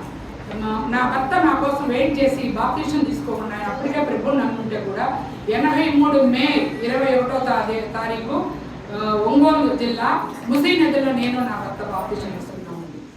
నా పెళ్లి 82 అయింది. 83 మే 21వ తేదీ నేను నా భర్త ముసీ నదిలో ప్రభుదాస్ గారు బాప్టిజం తీసుకున్నాను. బాప్టిజం తీసుకున్నాక అనేక శోధనలు. ఇక్కడికి వచ్చామండి. ఇక్కడికి వచ్చాక పని బ్రదరన్ అసెంబ్లీ తిరుపతిలో లేదు. అప్పటి వరకు 100 సంవత్సరాల చరిత్ర కలిగిన తిరుపతిలో బ్రదరన్ అసెంబ్లీ లేదు.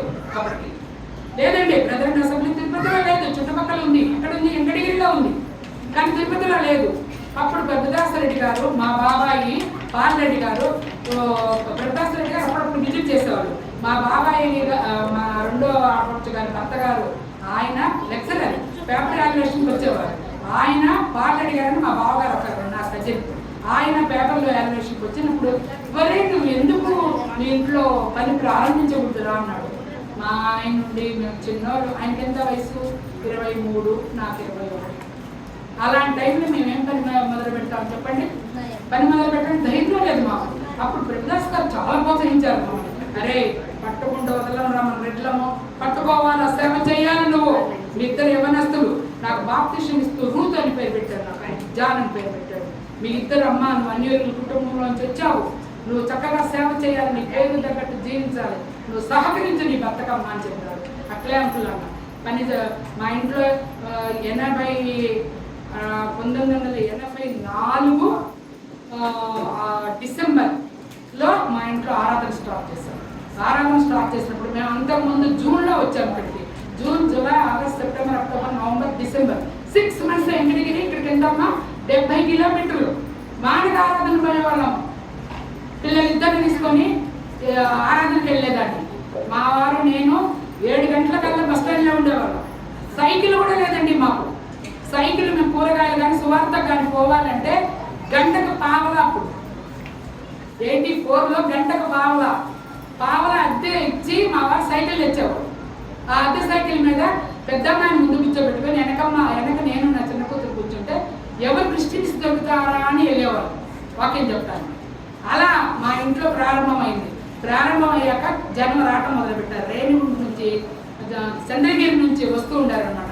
వస్తున్నప్పుడు జనం, మా ఇల్లు చిన్న ఇల్లు అండి, సింగిల్ బెడ్రూమ్ హౌస్. అప్పుడు మాకు చాలా మేమేం చేసాం, ఇమ్మానుయేల్ స్కూల్ తెలుసా అండి తిరుపతిలో? ఇమ్మానుయేల్ స్కూల్ క్రిస్టియన్ స్కూల్ అనమాట. ఆనందరావు గారిని దాని యజమానుడు. ఆయన దగ్గర పోయి అడిగారు, సార్ మేము మీ ఆదివారం మీకు స్కూల్ లీవే కదండి, ఇక్కడ కూడుకుంటామండి అంటే, కోట్లింగారెడ్డి మేము చేయాల్సిన పరిచర్య మీరు చేస్తానంటున్నారు, నిర్భయంగా నిర్భాంతరం లేకుండా అభ్యంతరం ఏం లేకుండా చక్కగా వాడుకో బ్రదర్ నువ్వు అనేసి ప్రోత్సహించారు. అక్కడ ఆరాధన కూడుకుంటుంటే దగ్గర 30 మంది వచ్చేవారు. 30 మందికి ఆరాధన అయిపోతాను. నేను ఓ సిస్టర్ రాజుదాసులని ఒక లెక్చరర్ ఉంది, ఆమె ఇద్దరు ఇంటికి వచ్చి 30 మందికి వంట చేసుకొని తీసుకొని వెళ్ళేదాన్ని. కూడికి అయిపోయి వండుకొని తీసుకొని పోయి వాళ్ళకి పెట్టి అవన్నీ కడుక్కొని వస్తూ ఉంటాం అన్నమాట. అలా వచ్చేటప్పుడు ఏమైందంటే సంచి మగపిల్లలు పంచుతుంటే నాకు కొడుకు లేడు కదా, ఇద్దరు కూతుర్లే ఉన్నారు, రేపు దేవుని సేవ కానీ పరిచర్య కానీ నా భర్త తర్వాత చేసేవాళ్ళు లేరనే ఆలోచన పడింది. నేను కొడుకులు కానాలి, ప్రభు నాకు ఇస్తాడా లేదా డౌట్. మా వారు ఏం చేశారు, ఇద్దరి మీద పని పెంచడం ఎక్కువ మన బతుక్కి, నాకు వచ్చే జీతం ఎంత 1300 1400 అప్పట్లో, దీనికి పోయి నువ్వు 13,000 మా ఫస్ట్ శాలరీ 900 అండి. 13,000తో మనం చేయలేము ఈ రోజుల్లో, ఇంటికి 500 పెడుతున్నాము, దేవుని సేవ చేయాలి మనం, మన పొద్దుని ఇల్లు పెంచారు మా వారు. 2 times వేయించారు, 2 years ఫెయిల్ అయింది, లోపలేదు, గర్భం నిలిచింది.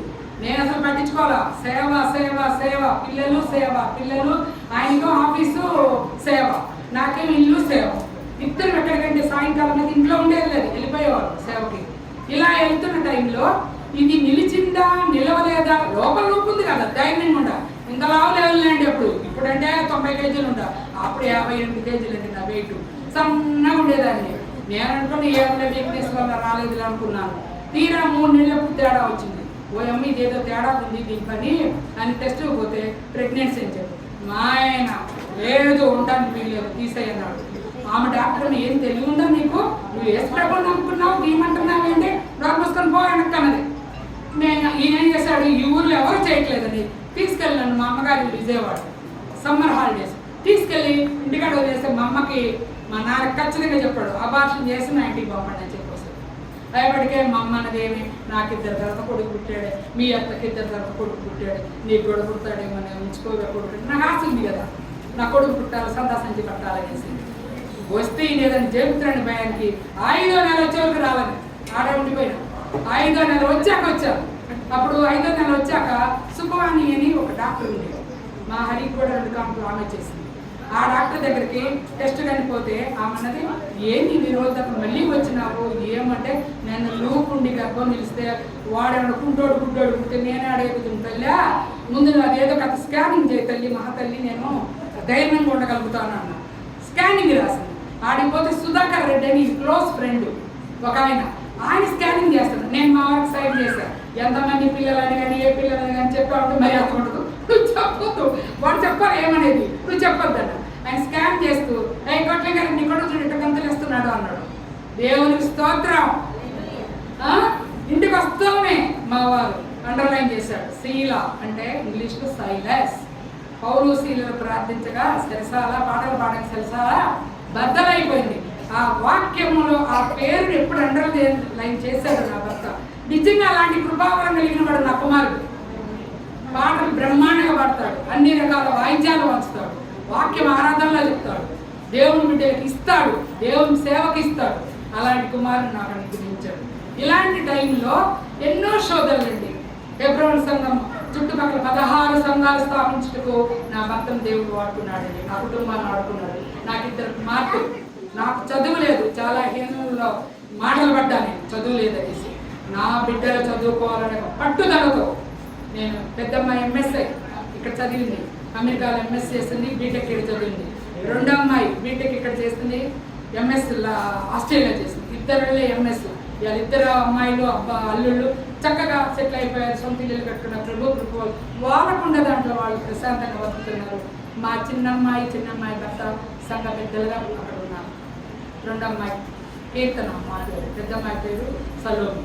2 చక్కగా సేవలో సాగుతున్నారు. కుమారుని నేను అమెరికా పంపదలుచుకోలేదు, ఎందుకంటే గారాల పుత్రుడు కదా, లేక పుట్టినోడు కదా, వాడిని వదిలేసి ఉండలేక ఒరే వద్దురా నేను మాత్రం అమెరికా పంపించి నేను అప్పులేదు ఆయన నువ్వు ఏడా ఉండు అనేసి ఇక్కడే సిద్ధార్థలో ఇంజనీరింగ్ చేర్పిస్తే దేవుడు ప్రణాళికలు ఒక్కోసారి ఎలా ఉన్నాయో మనం చెప్పలేము. అది ఏమైందో కూడా మనకు తెలియదు. వాడిని ఎస్వి యూనివర్సిటీలో ఫ్రీ సీట్ వస్తే నేను చదవనని ముందుకేశాడు. ఎందుకురా అంటే నేను సిద్ధార్థలో అయితేనే చదువుతాను, ఆడ పేమెంట్ కట్టి సిద్ధార్థలో చేర్పిస్తా, అక్కడ ఆయనకి గతి తయారైందట మా కోడలు.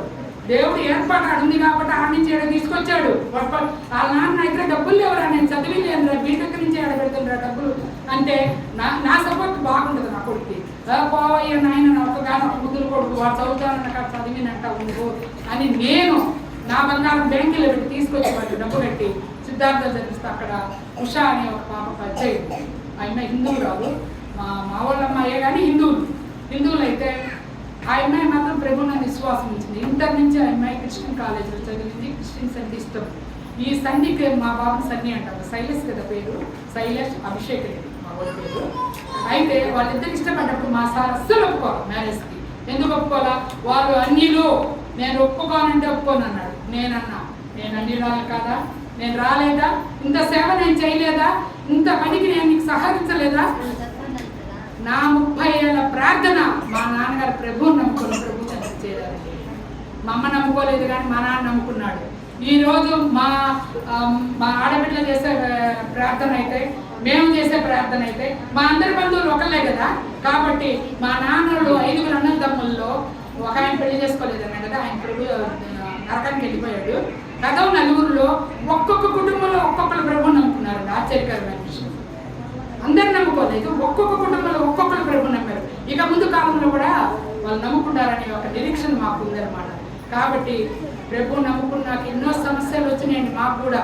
ఫిబ్రవరి సంఘ స్థలం కొన్నప్పుడు డబ్బులు లేవు, 10 మంది స్త్రీలమే ఉన్నాము. ఫస్ట్ నేను వచ్చాను ముందుకి. నా నా నా నిలువు దోపిడి, వెంకటేశ్వర స్వామి నిలువు దోపిడి ఇస్తారు కదా అందరూ, అలాగే నేను ఇస్తానని చెప్పి నా నాన్నతాడు, నా గాజులు, నా ఉంగరము ఏదైతే వెంకటేశ్వర స్వామి చేస్తానో మొక్కున్నా చూడండి, ఆ ఉంగరము, నా నాన్నగాడు, నా గాజులు ఫస్ట్ ఆడ పెట్టారు స్థలం కొనండి అనేసి. నన్ను చూసి కొంతమంది స్త్రీలు, లక్ష్మీదేవమ్మ గారు ఈ మధ్య ప్రభు సన్నిధికి వెళ్ళింది, వాళ్ళ కోడలు రమాదేవిని ఇక్కడ ఉందామె, ఆమె తనకున్న చేతి ఉంగరము వాళ్ళ పోగులు తీసిచ్చింది. శారా అని ఒక సిస్టర్ నంద్యాల నుంచి వచ్చి ఇక్కడ ఉన్నారు వాళ్ళు. అట్లా అందరూ వేసిన డబ్బులు పెట్టి చక్కగా స్థలం కొన్నాము. చిన్న మందిరం, ఇంత మందిరం కన్నా కుక్కర పెద్దది కట్టారు. కట్టాక అట్లా కొనుక్కుంటూ చాలా పెద్ద మందిరంగా ఏర్పడింది అనమాట. ఆ మందిరంలో కూడా సమస్యలు వచ్చినాయి, కానీ సమస్యలన్నింటిని తప్పించేవాడు దేవుడు. ఊరుకుంటాడండి, నువ్వు మౌనం నుండి యుద్ధం నేను చేస్తా అన్నాడు. దేవుడు చేస్తాడు. ఈ రోజు ఎవరెవరు మమ్మల్ని ఎదురు తిరిగారో వారు అందరూ కూడా దేవుని సన్నిధిలో పశ్చాత్తాపడుతూ సారి చెప్తున్నారు. దేవుడు ఆ సమయాన్ని ఇచ్చేవారికి మనం ఎదురు చూడాలి. వాళ్ళకి సపోర్ట్ ఇచ్చిన వాళ్ళు కూడా ఏడుస్తున్నారు ఈరోజు, మాకు తెలుసు. కాబట్టి నాలాగే అన్యురాలుగా ఉండి ప్రభు నమ్ముకున్న ఒక ఆమె గురించి చూద్దాం. రాహాబు గురించి విన్నారా ఎప్పుడన్నా మీరు? రాహాబును గురించి విన్నారా? రాహాబు ఎవరు? వేశ్య. ఎంత భయంకరమైన జీవితం అండి రాహాబు అంటే. ఆమె యెహోషువ గ్రంథము 2వ అధ్యాయము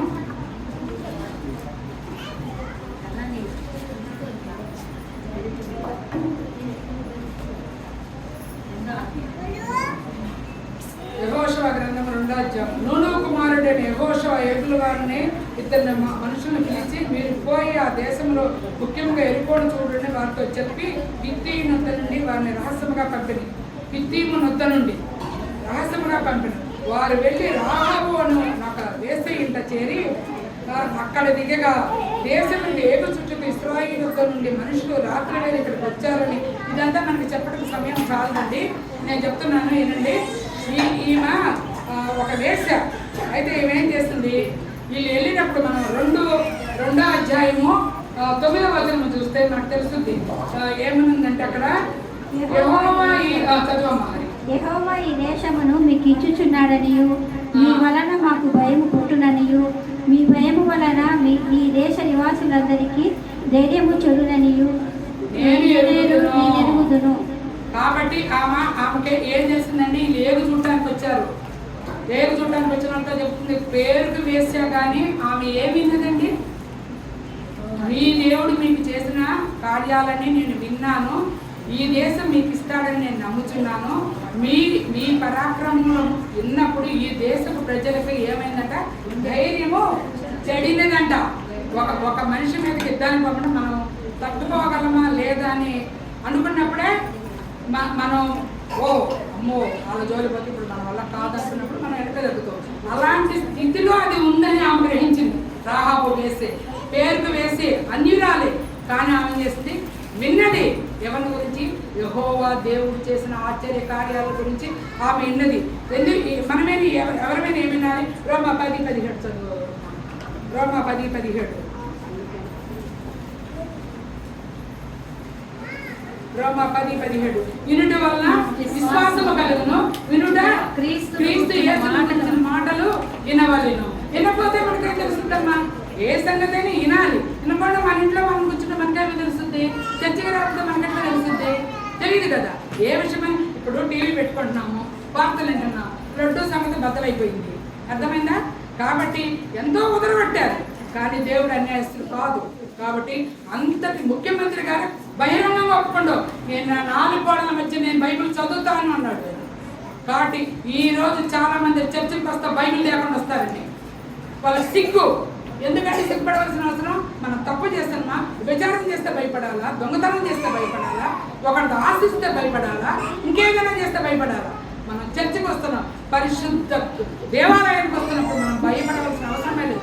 చాలా మంది సంఘాల్లో బయట సముద్రాన్ని పెట్టుకొని వస్తారు. మగవాళ్ళు ఏదో బైబిల్లో సెల్లులా ఉంది కదా సిస్టర్, బ్రదర్, బైబిల్ ఎందుకంటారు? అది చాలా తప్పండి.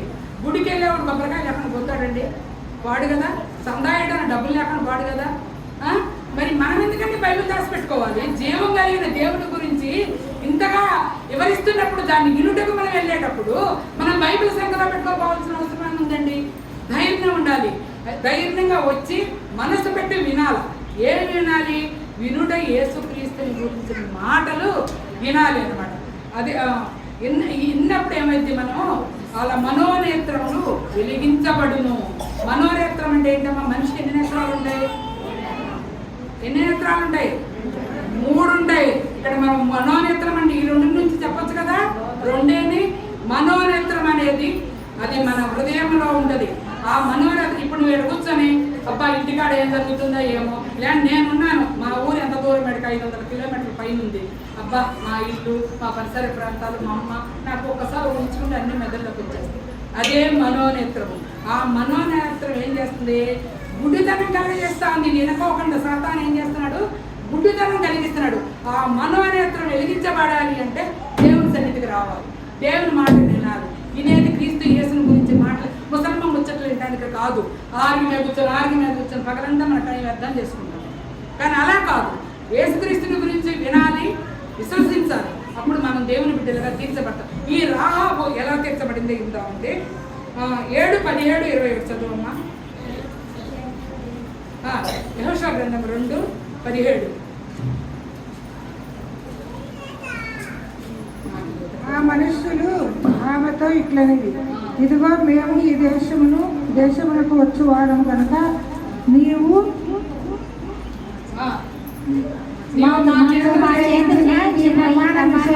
నిర్దోషమగినట్లు నీవు మమ్మను దించిన ఈ కిటికీకి నీ ఎర్రని దారము కట్టి నీ తండ్రిని, నీ తల్లిని, నీ అన్నదమ్ములను, నీ తండ్రి ఇంటి వారినందరినీ నీ ఇంట చేర్చుకోను. కాదు, ఇక్కడ ఏం చేశారంటే యెహోషువని దాచిపెట్టింది కదా, కిటికీలో నుంచి దింపేసింది. కాపలాలు వెళ్ళిపోయే వరకు దాచిపెట్టి తర్వాత గమిడి తీసాక వెళ్ళిపోమని చెప్పింది. అప్పుడు ఆమె చేస్తున్న ఆమె కాపాడకపోతే ఆ రోజు వాళ్ళ ప్రాణాలు పోయేది. వాళ్ళని ఎత్తుకుంటూ రాజభటులు వచ్చారు వాళ్ళ దగ్గరికి, కానీ ఆమె వాళ్ళని దాచిపెట్టి వాళ్ళని కాపాడింది కట్టు. వాళ్ళు అన్నారు, నువ్వు మాకు చేసిన ఉపకారానికి మేము ఈ దేశం మీదకి యుద్ధానికి వచ్చినప్పుడు నీ ఈ కిటికీకి ఎర్రని దారము కట్టు, అప్పుడు నీ కుటుంబీకులందరినీ మేము రక్షిస్తామని చెప్తాడు అనమాట. ఆ ఎర్రని దారం దేనికి గుర్తండి? రక్తానికి గుర్తు అనమాట. కాబట్టి ఆ రక్తము ప్రాణానికి మూలము. రక్తము నీళ్ళ